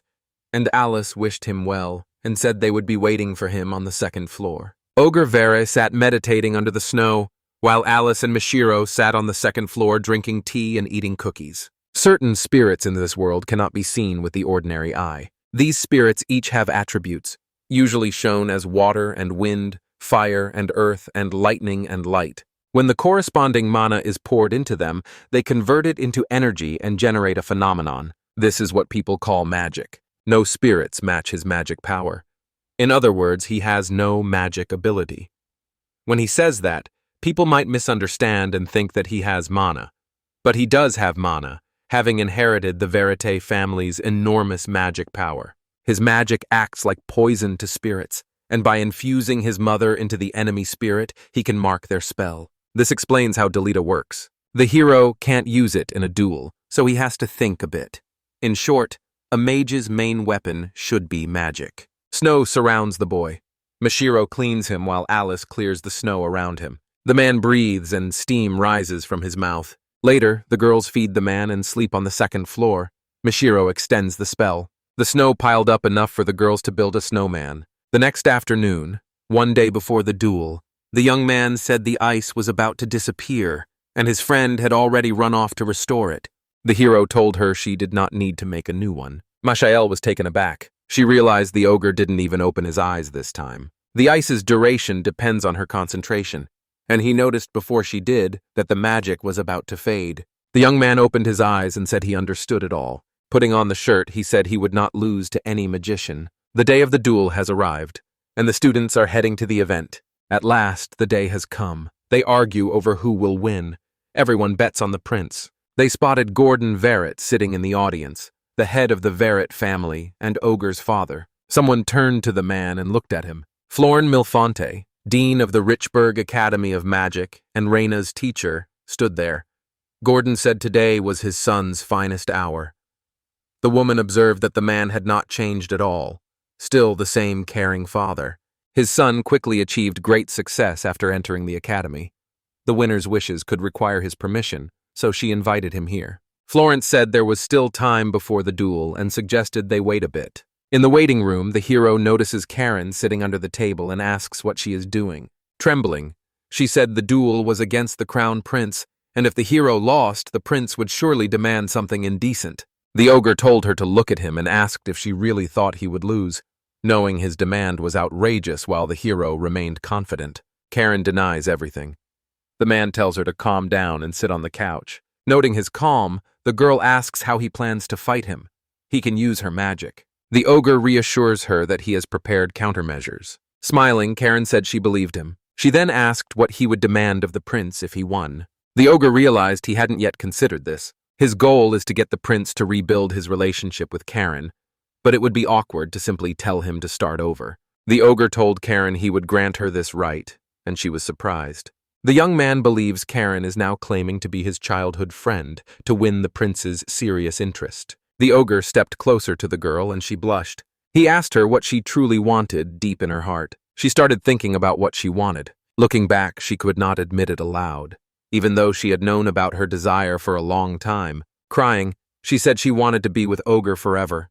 It was her deepest desire. He believed she wanted to be with the prince forever, and he was glad. The hero rose from the couch and told the girls to wait, promising her wish would come true after the duel. The host announced the duel was starting. A duel will take place between two students. First-year Arnia Rondism and first-year Ogre Verret, under the Richburg Academy system. Some students cheered for the prince, and others backed Ogre. Arnia asked the hero if he was popular with the boys. The hero said they only liked him because the prince had made them very angry and he didn't need their support. The host told both sides to put on their battle cloaks and gloves. The ogre smoothly slipped on his cloak and pulled on his gloves. The ogre wore a white cloak and gloves, the prince wore black ones, and both were unhappy. The presenter asked what had happened. Arneas said black doesn't suit him. Ogre doesn't like white. The prince proposed changing it, but the host forbade it. The robe was magical, he said, and would decide the winner. The spell had already been cast, so nothing could be changed. He checked if the guys were ready. Without waiting for an answer, he called the duel to begin. Arnia knelt and summoned the spirit of the earth. He asked him to stab his enemy. The girls cheering for the prince were delighted, and the group supporting the main character grew very worried. The ogre discovered his magic had an earth attribute. He said the prince was careless to miss like that, and the prince replied he had never shown his magic to anyone at the academy, saying it was just a greeting. The ogre thinks the crown prince, as expected, hid his abilities on purpose, but the hero found a way to counter any magic. The prince turned to the boy and asked if he was ready, because the next powerful spell could erase him. Arnia starts casting a spell. The ogre assesses the scene as a long, large-scale spell is cast. Carefree pose failed to distract the opponent, who remained completely focused on the spell. The hero doesn't understand what's really happening. The enemy is fully exposed. Throughout his life, the hero consistently followed a path of evil. The father asked his son to rest, but the son refused. He admitted he had no magical powers and needed to conquer his weakness to avoid shaming the Verret family. The boy will grow up to be a great nobleman like his father. To become a true villain, he studied magic thoroughly and honed his fighting techniques without slowing down, refusing to yield to any opponent and remaining determined to fight the prince. One strike seems enough to defeat him, and the prince is completely exposed. Expecting a formidable opponent, the ogre felt disappointed. Seeing the enemy frozen, the prince asks if magic could really cause such terror that he cannot even move. Once the stones are collected, he can activate his technique. Until then, they can keep talking. The ogre doesn't understand what sort of circus the prince has put on here. Arnia started to say he had not yet shown his true strength. The main character ignores him, thinking he could have defeated him at least 3 times during this time. It seems he won't have to use the tactic he devised, which is boring. The hero thought he could talk as long as he wanted, and the other man would give him a light slap in the face to end it. Arnias boasts he has the magic of kings, and a loser like that can never compare to Arnias. Staring at the massive stone above him, he asked whether it was really the result of his efforts. The prince will focus on the detachment of light magicians. These girls follow him, and when the hero is injured, a small mistake will mean he cannot be saved. The ogre couldn't help himself and said Arnia was very boring. He felt surprised. He laughed, asked if Karen Rebecca Kanki was his childhood friend, and confirmed that she was. Arne called this guy boring, saying he hangs out with a cross-dressing girl and would refuse even to walk beside her. Still, she doubles as a handy wallet, so he keeps her close. Scowling, the prince demanded what value the girl had. The boy's eyes widened. Memories of Karen and the times she called his name came back to him. The ogre grew angry when he heard how much his girlfriend was worth. Feeling threatened, the prince tensed up and said it was useless. He couldn't get to him. The presenter announces the prince has finished gathering mana. He casts Stone Rain. He lunges at the man. The support group is worried about Ogre. The prince laughs. But the next moment, his eyes widen. The protagonist slips through the stone rain with ease, dodging every attack. The prince stands stunned. He still doesn't know how he managed to dodge it. Stones rained down. He realized his eyes were closed. The ogre says his training was not wasted. Not watching his worthless magic, he watches his mana. The next moment, the hero is beside the enemy and strikes him. The presenter says Sir Time is delivering a powerful blow. The hero stepped up to the prince, grabbed his collar, and asked whether he knew what made Karen cry. He tells him to get up because the duel has just begun, but the prince lies unconscious. The ogre stood stunned, couldn't believe what was happening, and held himself back. He started tossing the prince in different directions, assuming he was only pretending. The presenter urges the hero to stop. Arnia can no longer fight. The ogre says he will not give up so quickly. The princely unconscious caught with his pants down. The students watch the events unfold. The girls plan how to refuse the prince, and the presenter asks the students to stop looking at the royal dignity. In the end, Ogre won. 23 minutes after it began, the duel between the prince and the ogre ended. Disappointed by the prince's weakness, the ogre still thought he had achieved his goal, which was to force the prince to start over with Karen by cutting off her affection. A chance came for him to create the long-awaited harem. The host announces that the winner's request for the loser has been changed from serverettes. Lady Karen Rebecca Koo will voice her. He invited her on stage. The hero thinks his friend should now tell the prince she wants to start over. He is counting on her, but she looks at him with loving eyes. The ochre cannot read her gaze. Karen turns to Arnie Rondism, the prince of the Rondism kingdom. She asks him to call off their engagement and requests permission to be engaged to Ogre Verret. The main character, Mishiro, Alice, and all the students are shocked. He was about to ask Karen what she was doing, but someone congratulated the man. He was both his father and the dean. The boy felt embarrassed to see his father here. He told the dean it was a mistake. The Marquis asked his son once more to explain why this was a mistake. Florence says that right after the duel began, she turned to Karen to ask about his request and got permission from both sides, believing his victory was certain, and showed permission from Duke Gordon, Rebecca, and the king. The ogre was surprised Karen's father had agreed too. They even had the king's signature. The hero is officially engaged to Karen with the king's approval. When his scheme involving the harem fell apart, the ogre fainted.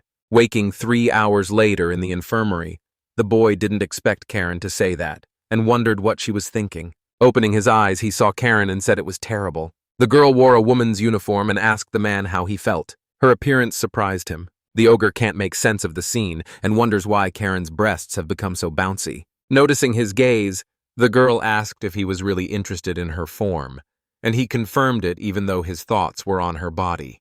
Karen said her father had come to watch the duel, and he had reluctantly agreed to her request then. She remembers her father saying he would stop interfering in her life, and that she could do as she wished.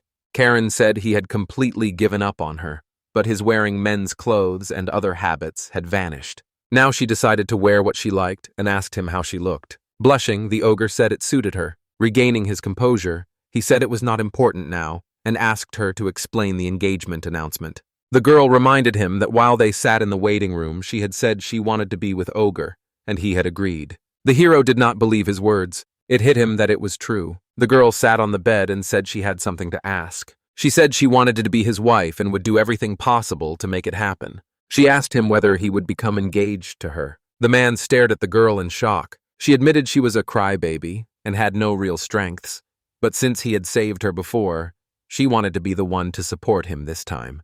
The ogre considered getting engaged to Karen, but later he pushed the idea aside because he dreams of creating a harem. On reflection, Karen was a very sweet girl. He started thinking about their past, their childhood, and the girl's appearance. Then he agreed to become engaged to Karen. Her cheeks flushed, and she felt very happy. Rushing forward, she hugged and thanked him, clearly happy, while the hero knew he would still be thinking about his hair as part of his plan. He'll think about it another day. The heroes were very close, and Karen stepped forward to approach the man. The infirmary door opened and Mishiro stood in the doorway. When the hero said her name, Karen flushed with embarrassment. The protagonist's friend invited Miss Rebecca for a brief chat, and she agreed. The girls stepped out into the corridor. Mishiro looked at the man and called him a fool. A sudden chill ran through the hero, and he could not understand what he had done. Karen stepped into the corridor and asked the girl what had happened. At first, Mishiro said nothing, but then she congratulated the girl on her engagement, and the girl thanked her. She said no decision had been made and announced they would be rivals from now on. Karen started to panic when she realized this girl liked Ogre too. Unsure what to do, she sees a cute rival with huge breasts and thinks one engagement is not enough. She is apparently an expert in magic. She points out it was assumed the ogre had little training against mages, yet he dodged the princess's magic perfectly. Realizing it was all thanks to Mishiro, Karen thanked her. The rival's heart began to race, and she thought the girl was very cool. She thought about the sarcasm and grew indignant. Karen began to apologize, saying she didn't mean it that way. Alice watches from the side and doesn't know if she should stop them. She wasn't guilty. Besides, Mr. Ogre had already shown his attraction, and Lady Rebecca had been rescued. Case closed. Alice wants to know what the king is doing now. Castle Rondism. Gordon and Florence face the king. He reads that the duel ends with Arnia's engagement to Karen Rybachenko cancelled, and her engagement to Ogre Verret renewed. The dean confirmed this was the duel's result. They stood before Embard Rondism, king of the Rondism kingdom and Arnia's father. Smiling, the man said he had given his consent to this. He is surprised they managed to convince Enju, and Floriner replied that he is stricter about the rules than anyone else. Embrad apologized to the dean for the trouble his son caused. The dean asked him to speak more plainly. His son wouldn't even attend class. The king thought giving him the same experiences as the other students would cure his arrogance, but he was too naive. A photo of Mashiro and Alice caught his eye, and he recognized her as a certain Chris Lagunica. He said he had treated her very badly. A great commander, she led their holy knights with skill. Her sense of justice is straightforward and firm. Dealing with the current nobles proved difficult for her. To protect her, the king had to banish her, and he knows how hard that must have been for her. Gordon told the king not to worry. The girl is doing well now, alongside Ogre, who shares her aspirations. The old man smiled and said he understood everything. He said they could go, turned to Gordon to ask him to look after Chris and the Rebecca family. The protagonist's father agreed, and Florin glanced over her shoulder at him. The woman looks at the fish tank and thinks they gave her a good beating. Ties with the Duke's family, which had been weakening, suddenly strengthened. By bringing in the crown prince, they gained the royal family's approval, which the Rebuchenka family would normally never have agreed to. As a result, another powerful figure appeared beside Ogre Verret. Clenching her fists, the woman asked Raina if she was awake. She confirmed it, and the woman turned to her with an angry stare. Immediately, she slapped her hard in the face, knocking the girl down. Florence screamed that it was all her fault for suggesting a duel, and that she had only caused harm. Raina touched her cheek and said she thought Ogre would show his magic-canceling ability during the battle with the royal family member. The dean told her to stop making excuses and struck her in the stomach. She announced the Magic Academy competition would start soon. With a fierce look, the woman said Raina should try to win the hero to her side this time, and if she failed, she would be in trouble. Bleeding from her mouth, the girl said she would do what the woman wanted. After the unlady left, Florin noticed her expression had not changed at all. The unlady had called Florin a creepy girl even though Florin was her student. Laughing, she said she was completely her puppet and that the fun would now begin. The next morning, the students talked about yesterday's duel, calling Ogre incredible and even a saint. The heroes walked down the corridor. The young man noticed it was very noisy. Mashiro said it was because he'd been so cool yesterday. Alice noticed that everyone was talking about him. The hero assumes they're talking about how he had the nerve to hit the crown prince in public and challenge the royal family. That's good. Let his bad reputation spread far and wide. Karen greeted the hero and his friends. Karen asked to join them. The boy greeted the girl. She said she could join because she was his fiancée, and the students thought the company had become even more extravagant. A girl watched the main character from behind a column. She praised Masuva Ray as the very essence of elegance. In the academy corridor, a girl with long curls and big shining eyes appears. I'm Satya Schulte, president of the unofficial Ogre Verret fan club.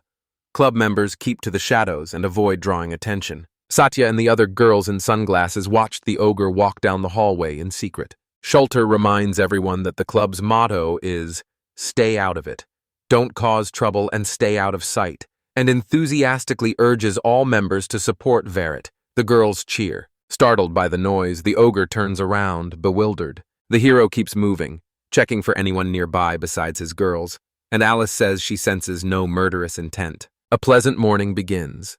The ogre is surprised to see a girl sitting in the shade of an ivy-covered arch, offering a warm, welcoming smile. It is President Milfonte. The ogre is unhappy about the meeting and visibly tense.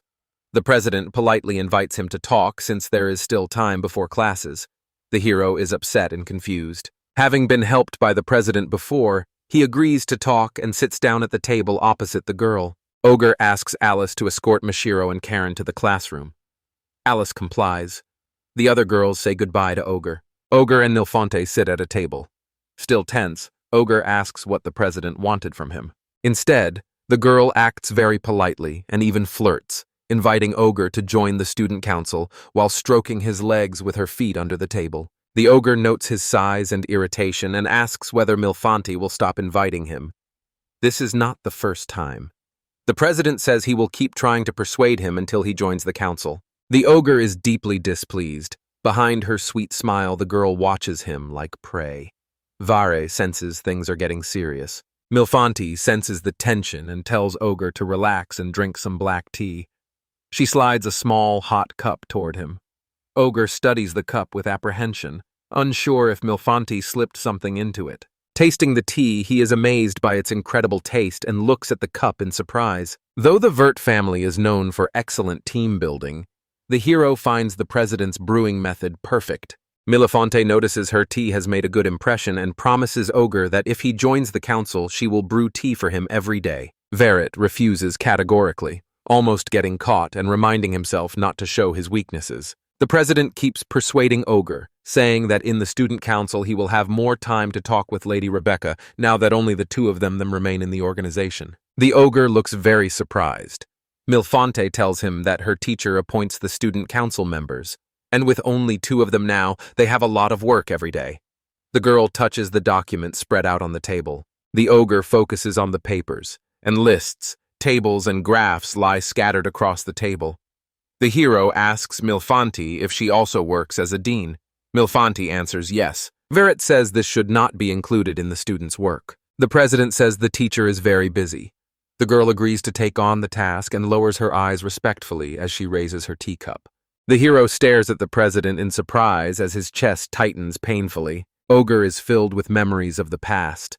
His colleague complains about having no time, and he offers to help with their work. Then the other workers pile all the remaining tasks on him, leaving him alone in the office. The ogre from the past sits at his computer, thinking he has not been getting enough sleep lately, yet believes that if he does the work for others, everything will be fine, since all his colleagues are very busy.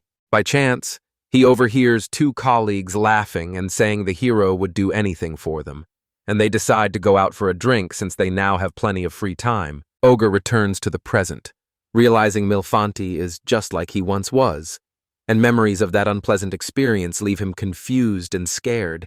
His hands clenched into fists, his gaze fixed on the floor, sweat streaming down his face. Now the hero can say with confidence that the job is terrible, and when he looks up at the president, he suspects she invited him to the student council because they are short on members and notices bags under her eyes. The array jumps off of the table in confusion. He says goodbye in a hoarse voice and walks away, leaving the president seated at the table with papers. Milfanti pulls out a pocket mirror and wipes the fake bags under her eyes with a handkerchief, pleased that Verret could not hide his emotions, and noting with satisfaction that the ogre is truly kind. The president is delighted that the hero has such endearing qualities, and can't believe he felt sorry for her because of her fake under-eye bags. The present elicits a short laugh. All this time, Saitia and her club listened in on the conversation. The fan club leader asks whether the participants heard everything, and the girls confirm through a small transmitter in their earrings. All the club members sit at different tables in the academy courtyard wearing dark glasses. Satya says enthusiastically that Varat looked beautiful while drinking tea, and the others agree. Satya, flushed and dreamy, says she overheard the conversation between the president and the ogre.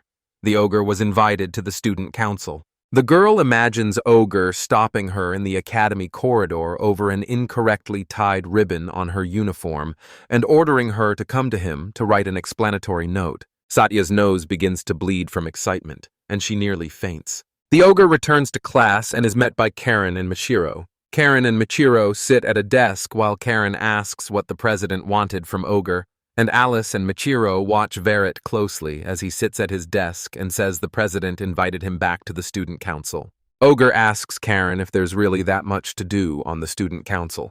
Karen smiles awkwardly and says yes because there are only 2 members. Karen remembers how busy the president usually is and thinks Milfanti never sleeps.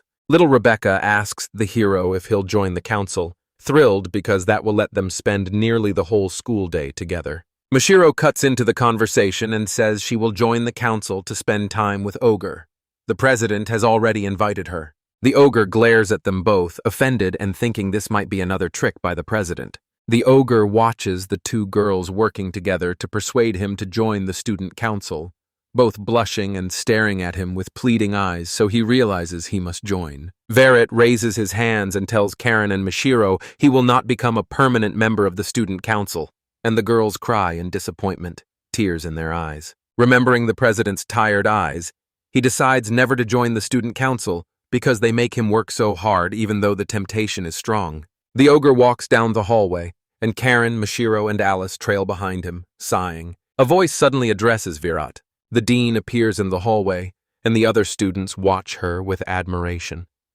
She smiles, greets Ogre, and asks the hero to give her a little time. Puzzled, the ogre asks the dean whether she taught the student council president how to ambush him. The dean then invites Ferret into an empty classroom to talk.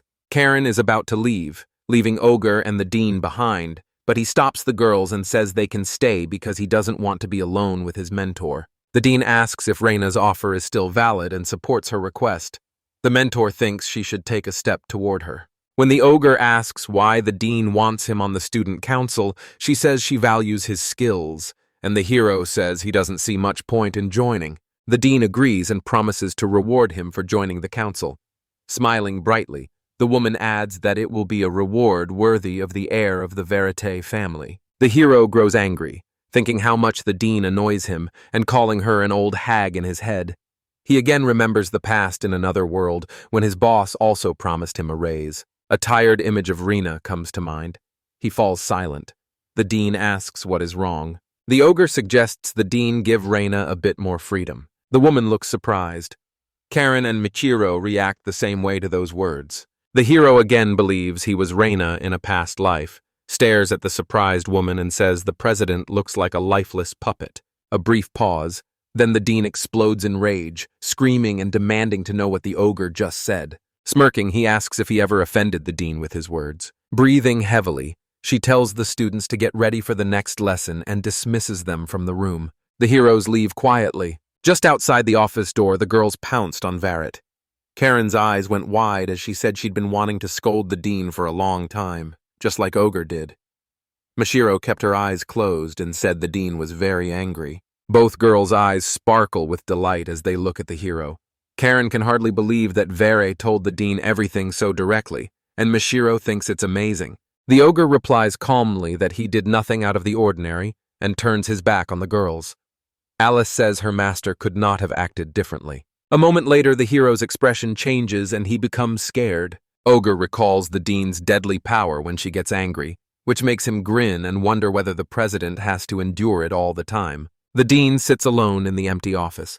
After Ogre leaves, she slams her fist on the table in anger, convinced he didn't call Raina a puppet by accident and had worked out their relationship. The dean is unsure how far the ogre has progressed in his investigation, but assures herself that if the plan proceeds, nothing will stop her. Ogre, Karen, Alice, and Mishiro make their way through the academy while Ogre thinks, after what he learned today, Raina Milfanti seems too absorbed in her work, and the hero, seeing her as a magic genius, thinks it's a waste to use her this way. Ogre says Mishiro did join the student council after all, leaving the girl very surprised.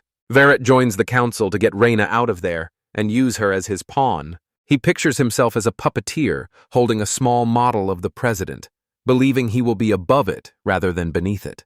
Mishiro agrees to join the student council, and he and Karen celebrate while Ogre asks Alice to take the girls back to the dorm and then leaves. Having decided to join the council, he has only one task left. He goes to Raina and knocks on the door. Raina was surprised to find him in her room. Ferret walked over and asked her to stay in his room that evening. Raina's eyes widen in confusion and she stays silent. Confused, Raina asks if she heard Verret invite her into his room. Ogre raises his hand, apologizing for getting ahead of himself, and says he and Mishiro want to join the student council. Raina is even more surprised, unable to understand why Verita agreed after so many refusals, and believes the hero felt sorry for her. She remembers the dean's harsh treatment and hopes it will stop now. Raina is pleased about this and thanks Verret. The ogre asks again if Raina can stay overnight in his room. The president, embarrassed and indignant, yells at the hero and demands to know what he means. Closing in, he sets his hands on the table behind Raina, pinning her so she cannot move or run, and the ogre says he wants her and is used to getting what he wants, then repeats his question. Raina flushes to her ears. Her head spins. She can't answer, and only mumbles in surprise and confusion. The ogre stares at her, but Regnal drops her gaze and, stuttering, agrees to come to Verate's room that evening. The ogre grins and says he'll wait for her. Leaving through the large doors, he closes them with a bang. Raina cannot stand on her feet and leans on the table, swaying. She covers her mouth with both hands, stunned and unable to make sense of what happened. Nilfanti remembers Alice, Karen, and Mashiro and thinks Verit is only attracted to curvy girls. Her palm slid slowly to her chest. Raina wonders if the boy might have had enough and is now interested in her figure. The president clenches his fist in determination. Now is not the time to speculate on Varets's motives. She knows she agreed only because she was confused. His words make her blush more, and she covers her lips with her hand again, unsure whether he meant something intimate. Raina steps out of the classroom with determination, telling herself she has no right to feel sorry if she needs to get Veret. The ogre walks slowly down the corridor. Sure, he has already handled the invitation, but he still has one task left. The hero remembers a lunch break from a few days earlier, when he, Alice, Karen, and Mashiro were on a picnic, and Mashiro congratulates Karen on her release and suggests they celebrate. Alice agrees and cheerfully says Karen has finally become Varets's fiancée again. Mashiro gets angry at the remark. Karen is speechless. Karen takes Mashiro's hands and says she'd like to get to know Miss Rice better. Masero flushes with embarrassment. Smiling brightly, she promises to show Karen a warm commoner's tradition that will please the aristocrats. The memory is interrupted. Veret reaches his chambers and is met by Alice. The hero believes Moshiro's plan will definitely help Raina get involved. Rainer walks alone down the hallway. At Varet's door, she pauses and sighs. Raina is wearing a pajama set with short shorts and feels embarrassed, worried that her outfit is too daring. Doubts overwhelm her. But Malfanti thinks that if Vere can accept her, he might be able to save her from the dean, whom the girl calls a monster in her thoughts. Raina turns away from the door and walks off, realizing she should go back. Suddenly, a loud groan and an exclamation come from behind the door, and Raina spins around in disbelief. Raina moves to the door and listens as someone tells her not to stop. Blushing, Raina envisions the indecent scenes she thinks are happening behind the door. Alice's voice asks her to join everyone, and Veret's voice gives her permission. Raina steps back from the door, shocked and confused. As student council president, Raina will not let what is happening in Veret's room continue and storms inside. Firecrackers go off as confetti shoots up and falls onto Raina's head. Veret and Karen sit on the couch with a table of drinks in front of them. Alice and Mushiro stand near Raina and greet her with firecrackers. Veret apologizes for the noise, audible even in the hallway, and says the girls were too engrossed in the firecrackers he designed. At last, Raina sees it's just a slumber party. Virat says this is a great way to get to know one another better. Milfante remembers Vere inviting her to spend the night in his room, and realizes he meant a slumber party. She falls to her knees, blushing up to her ears. Mashiro offers his hand and helps Raina up. Raina notices the room is surprisingly decent. Mashiro and Raina exchange a quiet look while wearing their pajamas. Mashiro squeezes the president's hands tightly, thanks her for inviting a commoner to the student council, and is glad Raina joined them. Smiling, the girl invites the president to join her for some fun. Raina blushes again and warmly accepts the invitation, saying that sometimes you need to relax. The girls talk about Veret's gifts. Raina asks whether the ogre gave Karen her hairpin. Karen confirms this. Mashiro proudly pulls out a handkerchief bearing the Veret family crest and shows it to everyone, since it is also a gift from the hero. Karen is delighted because Mashiro is holding Ogre's favorite handkerchief, and because she didn't know about it, Mashiro is even more moved and looks at Veret with affection. Karen turns to Alice and remembers the maid's uniform was a special gift too. Alice cheerfully presses her hand to her chest and says the uniform was specially made in this color, so traces of blood would not show, which shocks Karen. Raina laughs, covers her mouth, and says Alice is a very interesting person. Karen replies that the president says that about everyone. The girl laughs. The ogre sits on the couch watching the girls, convinced everything is going perfectly smoothly, and the young man believes that once President Mofante gets to know everyone, she will naturally open up to him too. While the girls sit around the table, Mashiro suddenly draws everyone's attention. She asks what everyone will do on the student council. Raina sets a glass on the table and says she'll explain everything. Her real plan is to invite Virant and Rice to the student council since the Tournament of Magic Academies is coming up. The Magic Academy Tournament is the country's largest combat magic competition. 9 magic academies from the Embard Kingdom take part. Teams are made up of 3 student council members. The ogre looks at this president and asks whether this is the tournament Richburg lost last year, despite having won every year before, and whether the president competed in it last year. Raina says yes. Karen steps into the conversation and says the Rebotsenka family handles military affairs, which is why she watches the tournaments. She says the president did well at last year's competition. Karen remembers how Raina, as a rookie, fought 3 opponents almost at once by herself, though 2 of her comrades did not survive. Raina closes her eyes and admits they lost in the end. The president says they hadn't been able to find anyone strong enough for the current tournament until Verret and Mishiro arrived. Milfati says Mishiro will have no equal in a duel with ordinary students, since she is a master of duel casting and uses 2 types of elemental magic, wind and ice. Verret uses clever tactics to confuse his opponent, and that is how he defeated Prince Arnia. Verret finally realizes why Raina invited him to the student council. Raina asks whether Ogre and Mushiro will fight alongside her. Karen and Alice follow the conversation intently. Ogre and Mushiro look at the president with eager determination.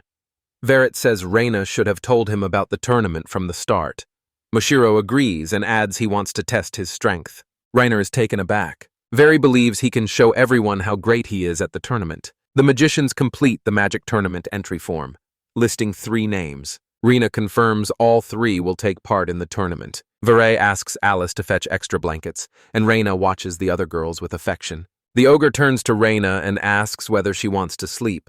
The president checks whether everything is okay. Bryant nods, asks the girl to use his first name from now on, and says he will call Milfati Raina himself. The ogre invites Raina to sit on the sofa and asks whether she feels tired. The heroes sit side by side. Raina notices Ogre seems a bit embarrassed and giggles. The girl rests her head on his shoulder and draws out his name. Verret glances at Raina from the side. Tense, the ogre's hands are clenched into fists, and Raina places her hand on his knee. Milfauti reminds herself to stay focused and tells Verret he is very kind for saving Karen, Mishiro, and the orphanage. Stepping back slightly, the girl admits to him that the dark circles he saw before were fake and asks him to forgive her. The ogre doesn't fully understand what Raina means when she says she wanted to take advantage of his kindness. Raina worries whether Ogre can accept her secret and asks him to look as she slowly unbuttons her shirt. Various, visibly surprised. His eyes widen and beads of sweat run down his face. Deciding that if Raina wants to show herself to him, he will look, he says aloud that she may show him what she wanted. Both are very nervous. Raina blushes but keeps unbuttoning her shirt. A sudden gust of wind violently sways the heavy curtain. The curtain brushes a vase of flowers and knocks it to the floor. A loud noise follows. Startled, Karen and Mishiro wake with a scream. Mishiro notices a broken vase. Raina and Ogre quickly look away from each other and move to opposite ends of the sofa. Ogre apologizes for the noise and Mishiro tells him not to worry and promises to clean everything up. Raina also apologizes to Mishiro. Verite is very upset that he did not see anything and rests his head on the sofa arm, closing his eyes. While Mishiro and Alice clean up the debris, Raina tells Vera her clothes are wet and asks where the restroom is. The ogre tells him the bathroom is next to Alice's room. After Raina leaves, the hero watches her go and wonders whether she could really undress in front of someone else and why she calls it a secret. Raina stands in the bathroom before the mirror, leaning on the vanity, and tells herself she came to her senses in time, but remains unsure the ogre can accept her despite his kindness. Memories come to Raina of burning houses and loud noise. Little Raina runs down the road, calling for her parents. Raina falls hard to the ground and hurts herself. A tall woman in black approaches and orders her to follow. Raina is in a room with many other children, all of them crying in pain. A dark woman grabs Raina's hand and leads her away, saying she hopes Raina will at least be useful. Little Raina learns to pretend she feels no pain and can't see what is happening around her. As an adult, Raina believes she lost both her body and her soul in that moment. Her memories are cut off. Raina looks at herself in the mirror and slips off her pajama top, thinking that even running from the monster Dean will not save her. Raina studies her reflection. A device has been implanted in her body. She calls herself ugly. Pain tightens her face as she decides to go ahead with the plan. Raina steps out of his bathroom and sees Karen and Michiro already asleep again. Alice pulls a blanket over them. The ogre stands by the bed. Verret moves closer and asks if she's all right. Mentioning they have a change of clothes, he then suddenly notices something is wrong with Raina. Raina lifts the corners of Verret's mouth into a smile with her fingers. He doesn't understand why she did that. The ogre is a bit annoyed, and Raina quickly says goodbye and leaves, telling him she has other things to do. The ogre is confused and silent. Raina asks him to remember something. At the door, she turns to him and says the most important thing is a smile, but the joy has gone from her eyes and she only smiles faintly. The ogre watches her leave and cannot tell what is happening. The heroes reach the kingdom of Rambad, a tropical state 3 days by sea from Embard, where Magic Academy tournaments are held. Ogre, Alice, Michiro, and Raina step onto the shore lined with palm trees, and Michiro is very happy they have finally arrived. Verret reminds them they are here thanks to the Rebecca family's magical ship. The hero thanks Karen for her help. Karen arrived with everyone else and stands on the shore in a long beach dress and hat. Karen remembers how unhappy her father was, but she believes nothing terrible happened because the ship was needed to support the ogre. The 4 girls in bathing suits gladly invite Ogre to the beach. Seeing the girls' costumes, the hero thinks he's in heaven. He praises all 4 and invites them to splash in the sea, and Karen, Raina, Alice, and Michiro happily agree. Verret watches the girls playing in the water. Michiro is glad the water is cool. Raina wades into the water in a long t-shirt. Ogre believes Raina is teasing him because after the slumber party, when she nearly undressed in front of him, nothing happened between them, and he is determined to make her his after the tournament. The girls play ball, and the ogre, realizing physical strength alone will no longer impress Magic Master Raina, decides to use Dilith. Raina steps out of the water and walks up to Ogre, asking if he wants to swim too. Verret says he's been thinking about it for a while. Michiro collapses from the heat. The heroes move her into the shade. Ice mages are often vulnerable to heat. Raina offers Michiro and the others the Rambada-style iced tea she brought. The heroes sip the tea and notice its unusual scent. The ogre says this is the sort of thing you would expect from the president.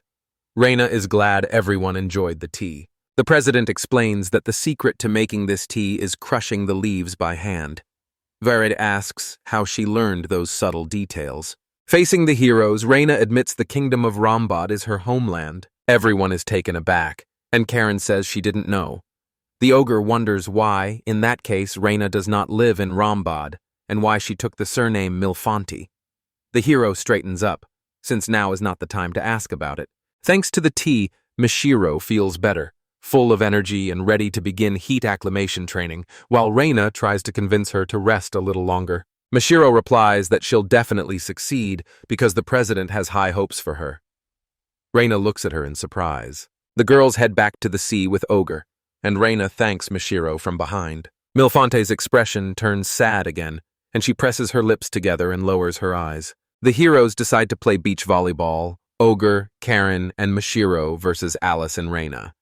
Karen checks whether playing 3-on-2 is okay. Ogre points out the other team has a real monster, Alice. Verret puts the ball into play, saying winning doesn't matter because the match is just a light training session to get the girls used to the local climate. Raina serves to Alice, who attacks with all her might and sends the ball to the Ogre team's side. The score is 1-0. Raina is pleased and Alice is playing aggressively. Ver reels in shock and panics because Alice does not even try to soften the blow, and the hero tells the girls to step back, knowing only he can stand against Alice on the team. Alice and the ogre shout at each other. Alice promises to give everything she has, and the hero accepts her challenge. Someone suddenly calls Ogre. He barely grabs the ball from under Alice. It bounces off his forearms and flies away, hitting the head of a man who just appeared. The blow landed so hard that the man fell onto the sand, and all the heroes turn to look at him. The ogre recognizes the man in the shirt as Alabama. The girls try to figure out who he is. Alice explains that Alabama works under Ogre. Alabama rises from the ground, laughing and rubbing the back of his head, and says he's been carrying out Ogre's orders while roaming the world and wants praise. Verret refuses and asks why Alabama is at a resort instead of working in a rough area now. Elaban says he suspects something serious is happening in Rambad, and he came here tracking the trade in a certain extract. Alaban warns Ogre to be careful, saying someone is up to no good. Raina instantly thinks of the dean, but stays silent. The day before the tournament, participants from various countries began arriving at the Rambada Hotel. Ogre suffered an injury unrelated to the tournament and became very angry. After playing volleyball with Alice, he had to bandage his hands. Alice apologizes and helps him with his wounds. The heroes remember the game, and Alice scolds herself for losing control, while the ogre tells her not to apologize and assures her everything is fine. Verret thanks Alice for pointing out his weaknesses and says it is very timely because the tournament is tomorrow. The ogre believes a strong body will not be enough to win and doubts someone like Alice will enter the tournament, so the hero decides he must figure out ways to protect himself from magic. Michiro escorts Karen to Alice and Ogre. Karen is a specialist in healing magic. The girl says she is no match for the president. But now that Dean Florin has called Raina to her office, Raina can tend to Verret's hand. Karen casts a healing spell. A 5-pointed star seal forms on Verret's hand. The arm heals instantly. The ogre removes the bandage and thanks Karen enthusiastically for the treatment. Karen places a hand on Mishiro's shoulder and says she is the one to thank. The girls remember trying to reach Ogre. The nurses at reception refused to admit strangers, but Mishiro persuaded them to let Karen in so she could help their friend. When the nurses learned that contestant Michiro Rice had come to see them, they mocked her, calling her a commoner. One of the sisters, nicknamed Ogre, was considered the Verret family's loser. Karen was furious and about to protest, but Mishiro waved her off. Calmly, she told the nurses they could tease her all they wanted, but she would not let them mock Ogre. Then Rice grabbed Karen's hand and ran toward Ogre, ignoring the workers' orders and shouts. Varied reacted with admiration and said Mishiro was really cool, which embarrassed Mishiro. The ogre watches Mishiro with affection and thinks she has changed a lot. Once afraid of aristocrats, she is now very strong. He thanks both girls very much and rises to his feet. With some still doubting their strength, he urges Mishiro to give it her all, and she agrees resolutely. Meanwhile, Raina speaks with the dean, who says Raina was a pleasant surprise because the dean had already lost hope for her. Now Rice and Verret are on the student council team. Raina closes her eyes and thanks the dean humbly for the praise. The dean frowns, stops Raina, and says this is not praise, that the girl should be able to handle such tasks, and he plans to possess Michiro to use her talent as a mage. The woman asks whether Raina knows what she needs to do. Raina stays silent, her face showing confusion and fear. The dean's gaze turns vicious as she smirks and asks whether Raina has become attached to Michiro. Raina is panicking, sweat pouring down her face, eyes wide, and she can barely get a few words out. Horrified, the girl listens as the dean warns that if she betrays her, Raina will be forced to endure something terrible, and the woman vows to use all her strength and wisdom to make Raina regret it. Surrounded by darkness, Raina hears the dean's voice.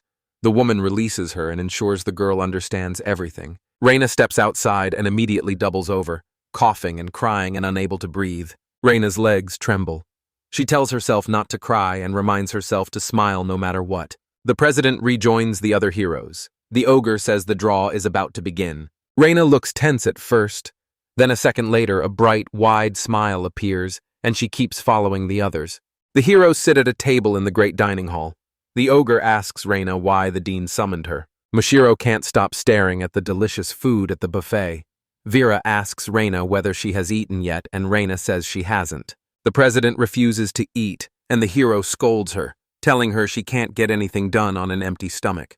Raina agrees to eat a little. The heroes sit quietly at the table when a voice is heard. Shalba Ansem, a third year at Masan Academy, steps before them, and the ogre wonders where the noisy man wearing glasses came from. Shelba approaches Verret's table and shows respect to Raina, who returned to the tournament despite everything. The ogre is annoyed and hopes Raina can send the annoying chatterbox away. Raina turns away without speaking. Verret realizes she doesn't like Shelby either, and Sam is shocked by their reaction. Shalba keeps pestering the heroes, asking how Raina could just show up for the tournament after losing last year. He puts a hand to his forehead in mockery and says he cannot imagine how Dean Florin could have chosen a student like that, while Raina stays silent and dejected. Ignoring Shelba's chatter, the ogre asks the president who the clown is. Milfady explains that Ansem applied to be the dean's apprentice but was rejected. Raina looks at Shalba with sympathy, while the ogre looks at him with contempt and calls him offended. Shalba is instantly irritated. Raising his voice, he attacks the heroes, saying they wouldn't be so arrogant if they saw his abilities, and Raina finds him as annoying as ever and says she can't stand him. Shalba finally notices Ogre and says she knows him, and Ogre calls the hero a loser from the famous ferret family. Shalba turns to Raina again and asks why she would invite a mediocre competitor like Ogre to the tournament. Raina looks up at him with a sullen expression and stays silent. Suddenly, the draw presenter speaks, comes on stage and invites the team representatives. Raina leaves Mashiro and Verret at the table and walks toward the stage. Representatives from all 9 schools gather for the draw, and the host asks each to take a ticket with a random number.